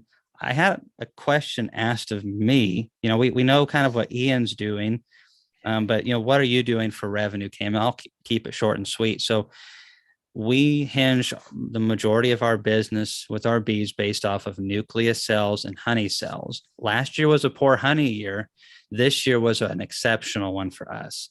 We had several hives that went over 130 pounds, many hives, and we had yards that averaged, over 120 pounds a hive, which for us, again, is very good. And I don't pack in barrels, but I also, unlike Natalie, where their business focuses on, getting that high dollar specialty individual jar cells, which is fantastic. I don't really have the time. And so I almost always sell at least a few cases at a time to a store that's dedicated. So I know that, when I go in there, every time I go in there, I'm going to be dropping hundreds of dollars worth of honey at the least. And it's kind of, I pick places that are kind of along my path or Laurel's path whenever she goes to the grocery store. It needs to be convenient, needs to make sense. We know we don't get $10 a pound, but I think we probably average gross a little over $6 a pound now. So that's still really good, especially when you can go in and drop $700 at one store and load them up, and they can move the product for you, handle all the individual interactions. I'm not tied up with a lot of time, and now I can focus on producing my own, some queens. We do sell some queens, kind of moving away from that a little bit, just because we've got so many things going on now with the conference, and also the YouTube channel is taking a lot of time. But with honey, I would say this year between $60,000 and $70,000 of our business was into honey. And then I think we moved. It wasn't quite 225 nukes this year. It wasn't a ton, but those are kind of our main things. And I think I sold a few hundred. I know I sold 200 or 300 queens this year as well. And I sold a couple singles throughout the year. So that's kind of how we get our revenue right there. And of course, now we also have other means of making money. And so we're trying to balance all that out. Really trying to balance all that. I think I'm going to sell a lot of bees off in the spring and try to drop that down so we can focus more on the YouTube. And it's a hard decision because, like what Ian said earlier, a lot of times we get in our minds that, we've got to have, I've got 10,000 colonies. I've got 400 colonies, and that makes me special, or I've got 2 more colonies than you do. So that makes me know more than you do. That mentality, which is so wrong, because some of the guys I've learned the most from have less hives than I do. And I'm so excited actually to do some interviews with them this year. So we're going to gear back because we feel there's a big need for more networking, more education. And I only can do so much, but I know a lot of guys that are doing awesome, and their business model is totally different from mine. They're very successful with their bees, engage in good bee husbandry. And then there's, people like Natalie who are on the rise, so we want to make sure that she has opportunities as well. And she's going to be at the conference. So she can put up with me and the other people there. But, she's on her way to, some people have already said that she's just going to take over everything, and I'll just be obsolete one of these days. So, there's worse fates in life for sure. It's all good, but we want to make sure that, networking is important. We feel like it hasn't been used enough, and we've seen a lot of value with, I've learned a lot from Ian's videos. I know Ian's learned from networking. So I want to be a part of that networking more, and I enjoy that quite a bit. Natalie, what are you looking forward to most about the conference? Besides Ian, don't say that. I don't know. If it's beekeeper related, I'll like it. So pretty much everything, I guess. Pretty much everything, like the fact that you're probably going to embarrass me some way, but I never embarrass you ever. Oh, right. Yeah. See, Ian was talking about that humility, and that's what I'm trying to instill, some of that humility. As teenagers, it's sometimes hard to come by. So you're welcome. It's a favor, a gift from me to you. Seriously though, as far as equipment goes at the trade show, what's some of the equipment and things that you're looking forward to seeing? And as far as, like, you were at our conference last year in that really small hardcore group, did you like the regular talks the best? Did you like the round tables the best? What was your favorite part of that? I liked the round tables the best, probably, for sure. But I mean, all of it was good though. I thought it was a good conference. Well, thank you. You're welcome. Yeah, she said that straight faced and everything. I was, wow. So as far as equipment goes, what's some of the things that you're looking forward to seeing on the equipment, and things that you might look to add to your operation, Natalie? What are you gonna say? Look like you're gonna say something. It was a long I think a new bee suit. That was one thing we were gonna look at, like a new jacket or something. But you might need to coordinate with Guardian Bee Apparel or whoever else is going to have bee suits there, because do they come in your size? Do they come in your size? See, no respect with the youth these days, I'm telling you. Oh man. Anyways, moving on. The conference is going to be funny, that's for sure. My only concern is my voice going to be able to hold out? It's going to be the trick. Yeah, no kidding. That's the hard part when you're up and talking in front of everybody. When I was in Pittsburgh, John had me speak 4 presentations because he wanted to get his money worth out of me. And near the end of that the 4th one, I was like, I can't talk anymore. It was 4 presentations hard. Is a lot. Yeah, in over 2 days. So I always put a limit on 2 now, just because my voice can't hold it. But that doesn't include round tables. Round tables are different though, because you're not always talking and trying to maintain the momentum of your presentation. Round tables, you can sit there and kind of take a break as you go. Oh yeah, well, and that's where we've got you on 2 great topics. I'm looking forward to hearing both of them, and then we've got you on a round table or 2, and that way we can kind of have fun with that, and also get to some questions. What I'm planning is on having a hive body with a lid underneath it, and people can just drop in questions. Last year we did a bee vel, but that got a little tricky, and we'll just take those, and that'll be a lot of fun. And that's where having Bob sitting there, and you and guys, you can get some different perspectives. And sometimes, again, getting back to how do you answer those questions without being arrogant and being humble. Sometimes it's called passing the buck at the round table, and you just go, here you go, Bob. Here, handle this question. One of the best presentations I've ever watched was a couple of years ago. We invited Ray Oliveras up to our conference to speak. And as you know, Ray is this great big queen breeder. He sells hundreds of thousands of queens. So he came up and he gave a presentation off the start. Really good presentation. I sat down, we had lunch, and I said, "Hey, Ray, what's your second one going to be on?" He looks at me, he says, "You want me to do two?" And I said, "Yeah." We have it written into the schedule.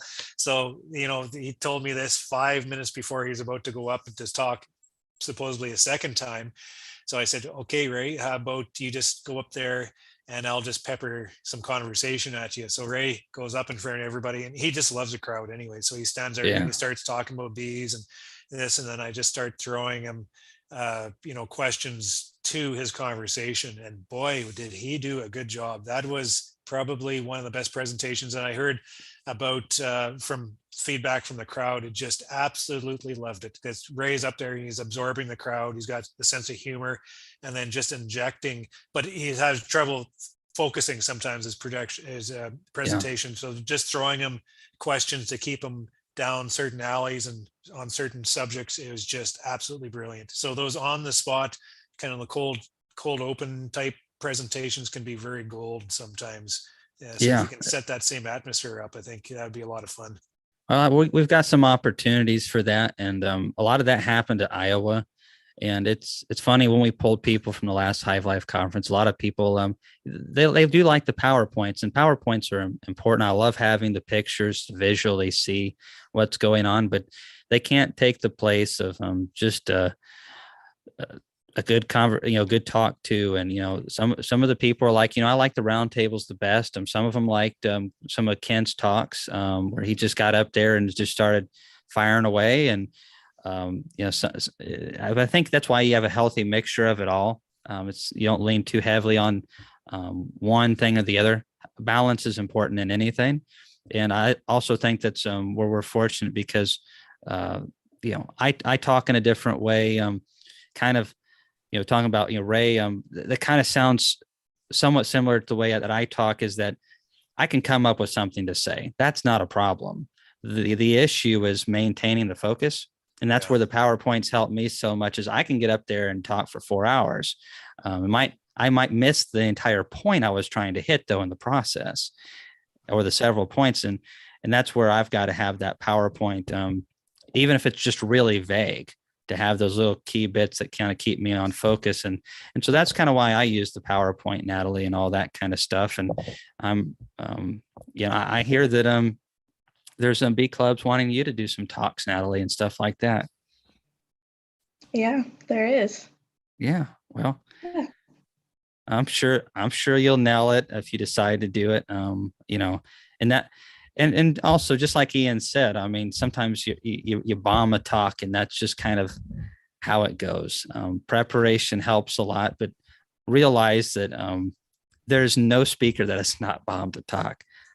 If we had time, which we don't, I could tell you probably about 8 to 10 times that I've just completely laid an egg on stage. And it's not fun. But however, it's not fun at all. It's terrible. It's one of the worst feelings, but it is. Yeah. But at the same time, it's the same thing with beekeeping, though. You can't get to the great stuff without going through the bad. And that's how you learn to appreciate. That's how you kind of reinvest yourself into it. There's two types of people when they get that adversity, whether it's colony loss or it's bombing on stage. You make the decision to give up, or you make the decision to, what, I'm going to get better at this. Yeah, perseverance is a tough one.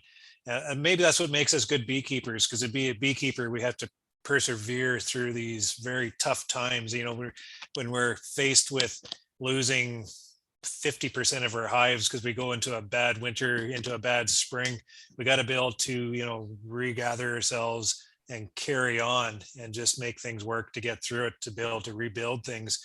I just remember another presentation. I was in front of everybody and I was having trouble getting feedback from the crowd, and I was just staggering myself, and I was just having a lot of trouble and I was tripping over myself. It was another terrible presentation I was giving. And I remember seeing people actually leaving from the audience because they didn't want to, Yeah. waste their time anymore. It's like, oh, fuck, this really sucks.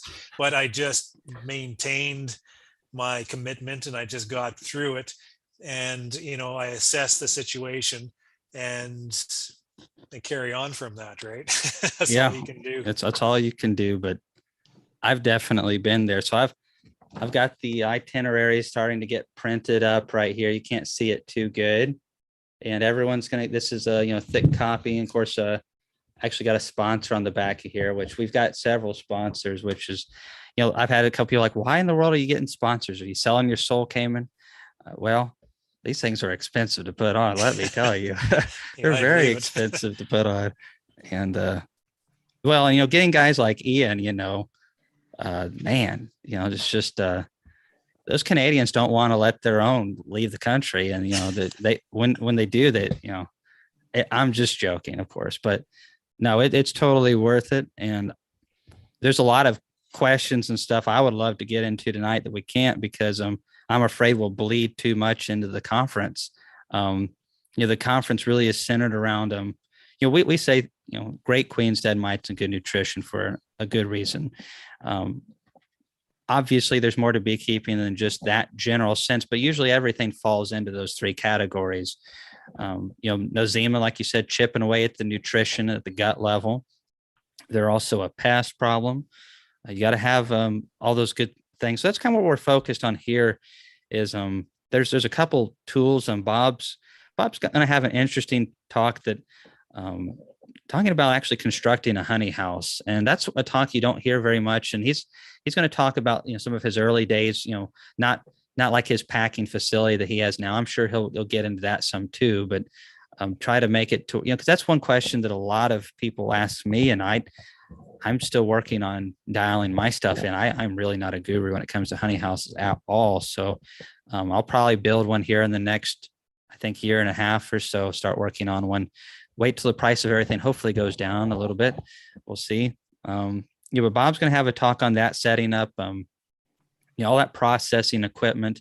There's talks about actually one of the vendors setting up a whole example of kind of like a sideliner, start to finish, on capping to extracting to filtering, bottling, the whole 9 yards, and just pump. And that's the kind of stuff that, man, I wish I could have seen that like 10 years ago. Yeah.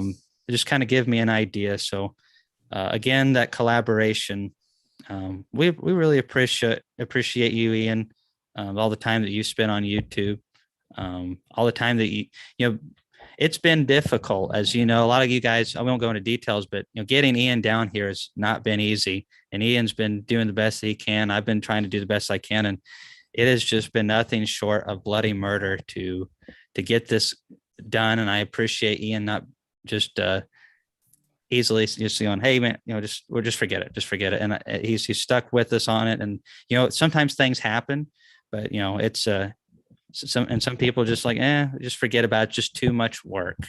But that's really not Ian's nature anyways. More work.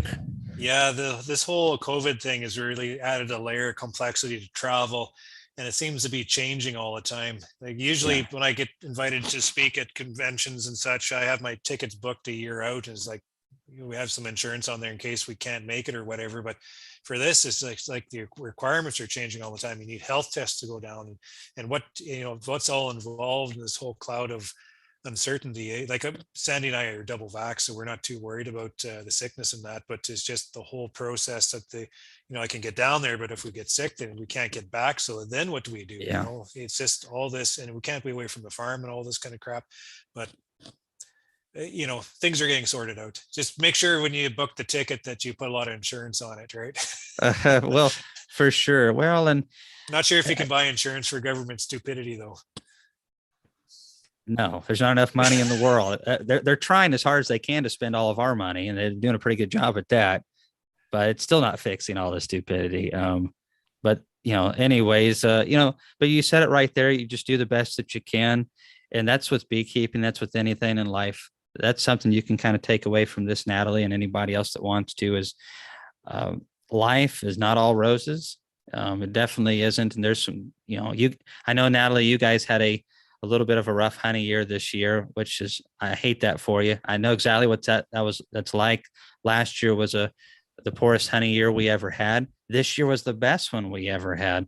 And that's just kind of life in general, ups and downs with health and livestock and weather. And, Ian had that drought up there this year, which that affects everything. So, Yeah, we sold cattle off. We just not enough feed. So what do? You got to sell cattle off, and that adds a lot of conflict to the farm. I tell you, boy, it's nothing fun about a drought. But this year has just been so, I'll never forget it. We've had, like, most of Western Canada was on fire, and we're dealing with 30, 35-degree days every day, extreme dryness. And Fahrenheit, what is that, Ian? Over 100 or around 100? Geez, that's a good question. It'd be over 90 anyways. Okay. So hot days for you guys, hot days. Oh yeah, that's for a Canadian, that's pretty hot. Starting to melt. But there's days we're driving down the road where it's super hot and you can't see half a mile because of the bloody smoke. So you get to the bee yards and the hives are all clustered on the front entrance and they're not really working. And the bees are cranky because of the smoke. And then what do? We try to work the hives with smokers, trying to calm them down, but it's not working. So it makes them more cranky. And the guys were getting stung. And typically I can get my kids to work, like my work staff, I can get them into the middle of August before they start getting tired, before they want to get back to school. But this year I wasn't even out of July yet. And my crew is just absolutely zapped. I mean, the heavy smoke in our lungs every day were just draining us, and the heat, couldn't get away from the heat. It's just the honey house is hot. The common room where they take their break is hot. We just couldn't get away from the heat. And I didn't want to use air conditioning in the trucks because, in and out of air conditioning trucks is really hard on your systems and that. So we try to stay away from that artificial cooling and such. And it wasn't a very good year. But my kids, they come to help me. I mean, they wanted to make money, and they did a lot of work for me this year, and we were able to get like 575 drums of honey extracted from a really tough year. So, at the end of it, everything worked out, and especially with the high honey prices, that sure helps things along. Yeah. It'll be a year I'll never forget. It's something else. Well, you got a good family. I don't know all the details, and if it's like my family, there's always something going on too. No family is perfect, but obviously you guys are capable of working together. And there's one of the guys I think I saw earlier, Bruce Jean. It's not family, but he's got a bee buddy that they collaborate and help piece things together. So the extracting is much more affordable for both of them. And of course, you have family working for you. I have family that helps me out, and that's so important. Of course, Natalie's got family. She's got her dad. She can tell what to do in the bee yard. And speaking of telling what to do, Natalie, we kind of got on a tangent. Did you have any more questions? Are you kind of? No, that's good. Okay. Well, that's probably for the best. I told Ian, I said, man, we'll try to keep this around an hour, maybe go an hour and a half, but this is the way beekeepers are. This is the way it's kind of been. You got to have 2 hours, probably an hour for talking bees, an hour for the bull crap that goes along with it. And there's been a little bit of that. Natalie's been picking on me a little bit today, and my feelings are starting to get a little hurt. Yeah, I'm sure they are. Yeah, no. Just like my great grandfather said, if you can dish it out, you better be sure that you can take it. And he had a lot of great quotes like that. Smart guy. That generation, they appreciated stuff though, because I remember him saying several times when we were eating, he's like, man, when I was your age, we were just happy if there was meat in the beans. And nowadays, goodness, we've got it made. Times, that's what I kind of keep trying to tell folks. No one's happy right now with the way things are. I don't think if you're Canadian or if you're in the U.S., you're too happy about the situations right now. And I'm not saying you should be, but also we got to look at the past. We still have some good things happening in our lives, and we got a lot to be thankful for. I definitely didn't lose weight this Thanksgiving. I had to loosen the belt up a little bit. We had plenty of food. My great grandparents were in the Depression, and they we're hoping just to get 3 meals a day and maybe get a little meat once a day. So, we've got it good. And so, Yeah, it's like everything's relative, right? Whichever generation you look at, same shit, different stick. So it's just, and I assume the next generation is going to be the same way. It's going to look like they're much better off than our generation was. They're going to look back and say, "Well, you guys used YouTube. How ancient was that?" That's the way it works. It's like I can't stand the music they play on the radios these days, but I think that, probably that's the way my grandpa felt about, my great grandpa felt about rock and roll and a lot of that stuff. And he was really into, a little more of the bluegrass and the old country and some of the crooning and that sinful rock and roll music, that 70s and 80s. Oh my goodness. And 60s music, terrible stuff. But yeah, I guess you're going to put on a show for us, I guess, right? Yeah, I've got some great guys lined up. I mean, I don't know how. I know there's some Canadians that do bluegrass up there. It's not very common. No, we don't hear much. There's a lot of country music played, which I hate. But classic rock is pretty much what plays in my truck. But you're going to be playing the mandolin, I think, from what I gather. Yeah. Mandolin. I used to play a lot back in the day. That was kind of what I had. 2 loves when I was around 15. I got into bees and bluegrass the same year, so that was conflict of interest right there. One pulling this way and that way, but I used to play a lot with these guys and we'd win some state championships and things like that. We got pretty good, and I'm definitely the least of those guys. Some of these guys have gone to play on the Grand Ole Opry in Nashville, which is a big deal. It used to be when they had real music playing there. And now it's that country you're talking about. And well, you are down in the heart of country, though, aren't you? I don't consider anything that's been made after 2000 to hardly be country music. Yeah, so, that's probably true. And Natalie, poor thing, she's just stuck with the generation she was born in. So no real country, no real rock. You don't really have much of anything that's real anymore. Everything's so watered down. Back when I was young. Oh, here we go. Now I'm sounding old. But all right. So Natalie, I appreciate you coming on, and we appreciate what you're doing. You might not think it's as great as it is, but it's really important that we have young people involved. It's encouraging to all of us, and definitely encouraging to girls as well who need someone that's not going to get on and just doll themselves up and act like they know what they're talking about. I've really enjoyed several of your videos. I think you've been probably taking tips from some of mine, probably, Nah, but probably Bob's or Ian's, I'd say, but I do my best. It won't be mine because mine are so jittery and, edited. I noticed that you do a pretty good job when you're doing your videos. You convey yourself quite well. I don't see a lot of editing within your videos, so you do a good job that way. Yeah, that part's really hard. I always try to do one take so I don't have to do editing because I hate watching myself. But yeah. Oh, you know what? That's what I do. That's the whole reason why I'm doing this, is because I'm finding a way to be able to watch myself. And then when I can watch myself, I can correct myself. So, and I'm a man of reflection, right? So that's what I kind of put myself in my own feedback loop. So you should try that. If you're going to get up on stage. Are you going to be speaking at Kamon's? No. Oh, you're not. Okay. Nope. Okay. I didn't put him up to that, Natalie. I didn't say a word. I'm just curious.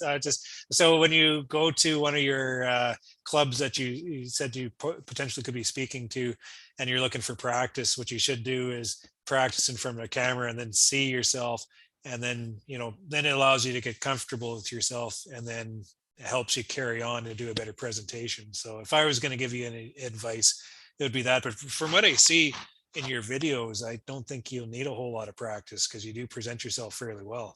Thank you. I've got to say thanks to Scott Maxwell and to Brad Kendrick. Thank you guys so much for donating to what we're doing here. And we're going to use all the money on this particular live chat going towards 2023's 50 sponsorships for young beekeepers who are already active. We want to get those active beekeepers because, you want that money to go into a place where it's going to be used. We actually have a thing here in Tennessee where we do a lot of grants for brand new beekeepers, and it's not all bad, but when you look at the statistics, it's way under 20%. I think it was like 12%. Maybe someone can correct me, that actually stay into beekeeping more than a couple of years afterwards. And so that's a lot of money that's just being, and here in Tennessee, this is one thing that we have different, Ian. You cannot, if that frame or that box or that lid has been exposed to a hive of bees, you cannot resell that unless there is a live colony in it and it's been inspected in this state. Oh, wow. Yeah. So it's really difficult to be able to. So a lot of this equipment ends up just never being able to be used again because they don't put bees in it. It legally is not supposed to be sold. I will say there's a lot of beekeepers that don't do legal things in this state. However, that is the way things are. So a lot of that money gets wasted, and we don't want to see that money be wasted So that. What's the reasoning behind that? Is that American foul brood they're trying to control? Back in the over 100 years ago, around 100 years ago, sometime around 1900s, we had, this was a very, very poor area. Even when we moved here around 2000, I still knew some older folks that had never upgraded to electricity in some of these areas, which, that all respect to them. That's incredible that they still wanted to live like that. And they weren't Amish or anything like that. But, 100 years ago, I mean, there was very few beekeepers that had Langstroth type hives that had a lot of removable frames. It was boxes that had bees in them, and that was it. Oh, yeah. And a lot of it was gum trees or hollowed out logs with just pieces of wood on top. And American foul brood set in this region and wiped out over 80% of all the colonies in Tennessee and a lot of the surrounding states. And so Alabama, Tennessee, and several of the states adopted very hard-nosed policies to where you have to have removable frames to keep bees in, Tennessee. I think nowadays, as we are educated, back in those days, they had no clue what was going on. Mm-hmm. And that's why it just ran through everything. But times have changed. I think we need to consider loosening those rules a good bit. We definitely still need to be educated and recognize American foul brood so it can be dealt with. But yes, so a lot of these rules are born of things that have happened a long time ago. And I kind of get it. But, it is what it is. And that's one thing I'm hoping to work towards in Tennessee and encourage some change here, because it makes it hard. Like, for instance, if we're gearing back my business with the bees right now, so we can focus more effort on this conference, YouTube, other things like that. And, so I'm probably going to gear back to 200 hives. Well, I've got enough equipment to run almost 500 hives very well. And I have a lot of combs that I won't need. So there's a lot of beekeepers that are like Natalie, or, not necessarily her young age, but kind of at that stage where comb is precious. And if they had that comb, it would help them produce more honey, help keep swarming down a little bit. And for me, unless I get that on a colony and have bees on it, I legally can't sell that stuff. So we all have our crosses to bear, so to speak. That makes it impossible. Like up here, we do have surveillance on American foul brood, and I'd say the problem is well under control. A lot of beekeepers we're doing a very good job in maintaining very low incidence of American foul brood. Continual surveillance is helping that, and just our authorities with the inspection programs are allowing us to move equipment without bees on it. So that really handicaps you. That's terrible. You got to be able to, like, with all these, with policy and rules like that, we have to be able to bring common sense into the equation and evolve as time goes on. Because if we stay stagnant, then it just doesn't allow things to progress and prosper. So that's something that your association should be on, especially if the beekeepers within Tennessee are becoming, better managers of the stock, and American foul brood, from what I'm gathering, isn't much of a problem anymore. Or maybe it's very, very rare here. Yeah, so then there isn't really just cause to prevent you to be able to sell that equipment, because that's, I mean, that's what the business is. You buy used equipment, you put bees in it, you build your operation up. That's how things go, right? To handicap you that way, it's not a good thing.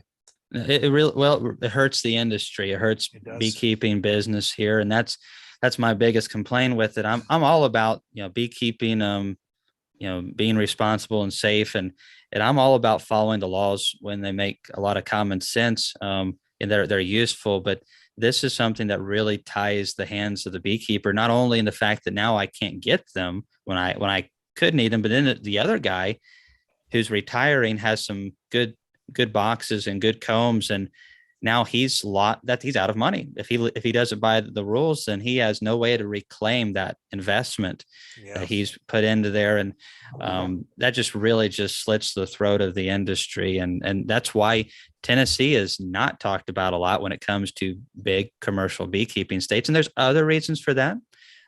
We don't have almonds, we don't have orange groves, we don't have canola, we don't have the sweet clover like they do in other places. And Tennessee is a good state to be in for other reasons. But, I'm not saying it's ever going to be in the top 5 in the country, but we're not even close to sniffing the top 10. And a lot of that is due to all of those rules and regulations. And so part of the reason we actually started our conference, and actually one of the reasons I started my YouTube channel, was to kind of our educational system, the whole of Tennessee has tanked beekeeping wise, because the more you stifle the businesses like yourself, that has a trickle down effect that actually can affect the hobby industry as well, and the education in the state as well. And because we're hurting businesses, that affects education, that affects everything.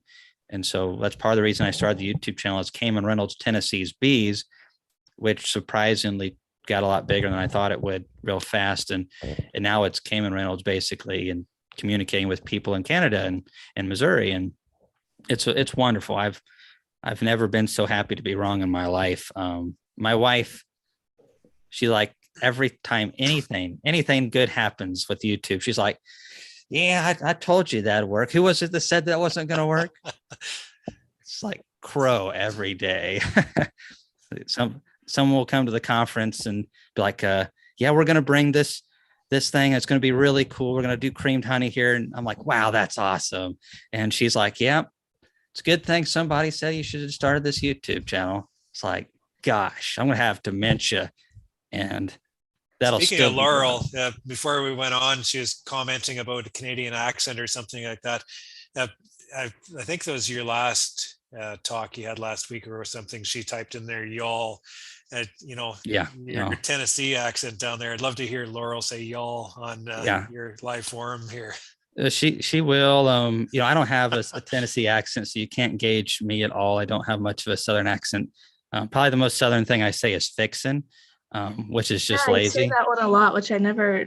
It's so weird. Like, why do you say that? I don't understand it. Because say fixin', and doesn't it just make you want to fix something? Or you can use fixins for like, we got dinner and all the fixins. And so fixins is just something that you can just use for all kinds of things. We're fixing. No one's got time for that. That's, I don't know. It's just something we say. I mean, and it's like, all the cool kids that are 13 now talking about these hip terms. I don't understand that stuff. I don't either. Well, we don't know what we're talking about. We just say it. That's basically the story of my life right there. That's my kid show. So anyways, at the conference, we will, I want to try to see if I can't get Laurel to do something. I kind of said that, if you come in, that I might get her to introduce you right before you get on stage. Good. Yeah, sure. I might lose my life over that, but it might be worth the risk. No risk, no reward. And got to do something to keep the spark alive.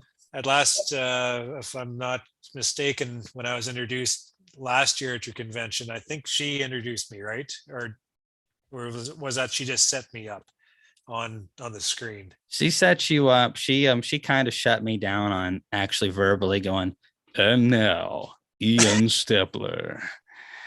And Am I in trouble? Oh, well, thankfully we don't have those cold Canadian nights outside because that's probably where I'm going to be. So It's I still take going to it be, Laurel's not going to introduce me then? Is that what you're saying? man.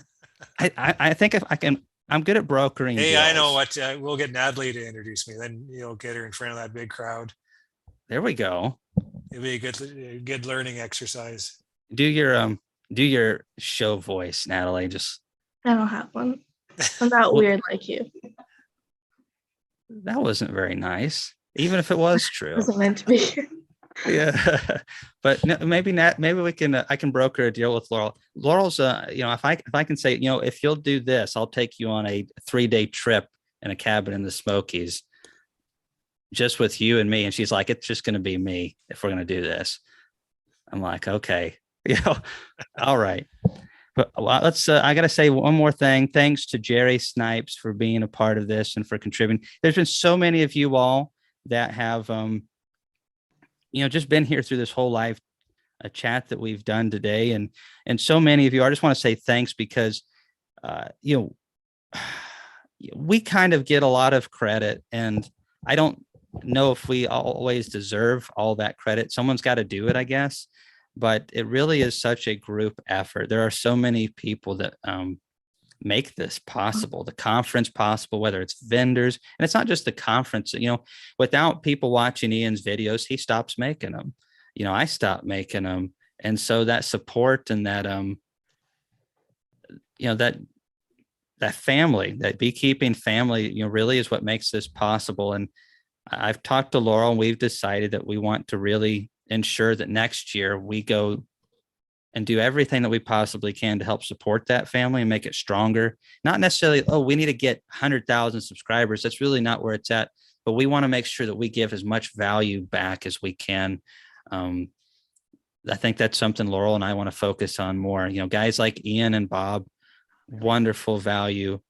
We're going to be a little bit different and focus on networking more long term. So, going out and meeting, hopefully guys like Bob. I mean, it wasn't that long ago. Nobody knew who Bob was. Now he's a household name and for good reason. But, Ian, you probably know some guys like this.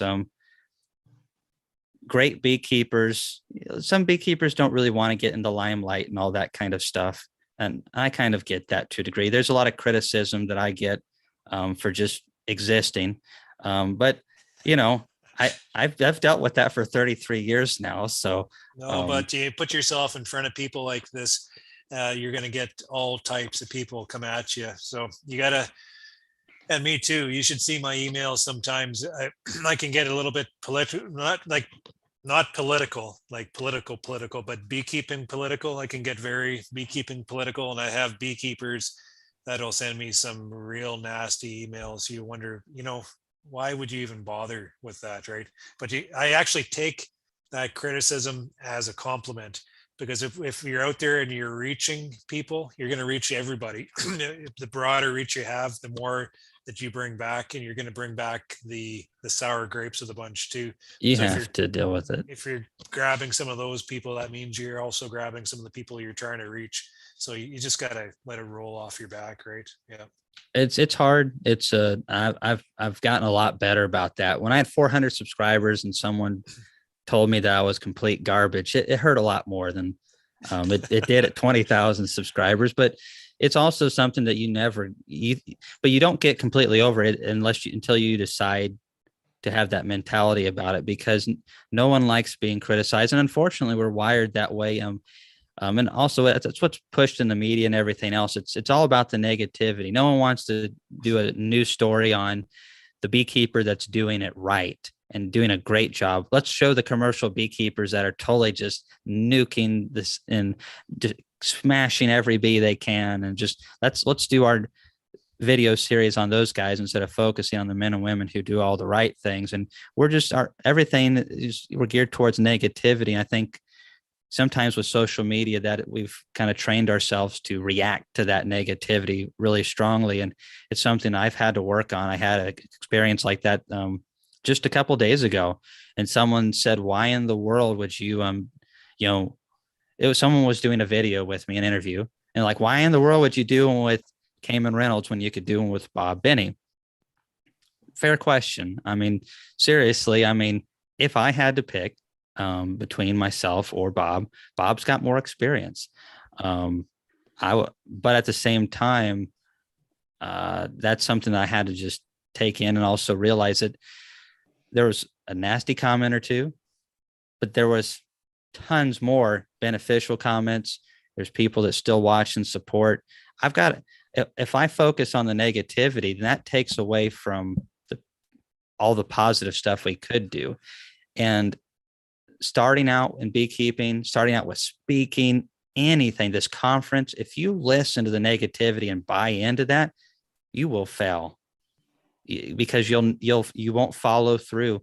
It's whether it's coming from your own head, whether it's coming from somebody else, you've just got to keep trucking forward. And it's not always easy to do, but a lot of times I get in my own, kind of like Natalie saying, where she's editing her own videos. And I know you and I have talked about this, Ian, where, trying to get out of our own heads about how we sound over, because no one likes the sound of their own voice, really. Well, I know a couple commercial guys that really love the sound of their voice, but normal people don't like the sound of their own voice. And you've just kind of got to get over that and realize it's all about perspective. It really is. And Natalie, do you have any like wise things that you want to kind of close out for us? Nope. Wow, that actually was maybe the most profound thing that's happened this evening. Silence is golden. I could learn a lot from that, actually. All right. Well, Ian, I told you we keep this short and we keep going. I know if we keep going, we'll be here till midnight. And I appreciate you so much for taking this time. I really hope that, borrowing nothing happens crazy, we're going to see you here in less than a month. It's going to be an absolute pleasure to get to meet you in person. Of course, getting to see Natalie again is always the gift that keeps on giving, because she always has new short jokes for me. And, I can take it. I told her once after she dropped a short joke, I said, I can take it. I'm a big boy. And she goes, really? You're a big boy? And that one kind of stung just a little bit. Yeah. Oh, stung. Haha, that's a peepo. Yeah, stung. Well, so thanks, guys. We'll see you soon. Looking forward to more videos from both of you. And if you need anything between now and the conference, reach out to me. Thanks, everyone who's come on. Anyone got any last words to say before we say sayonara? Thanks. Yeah, thanks, Kamon. Kind of had a lot of fun here. My eggnog is empty, so it's time to refill. All right, Natalie, thanks for joining on too. And we'll see you guys next time. Okay, have a good night. Good night.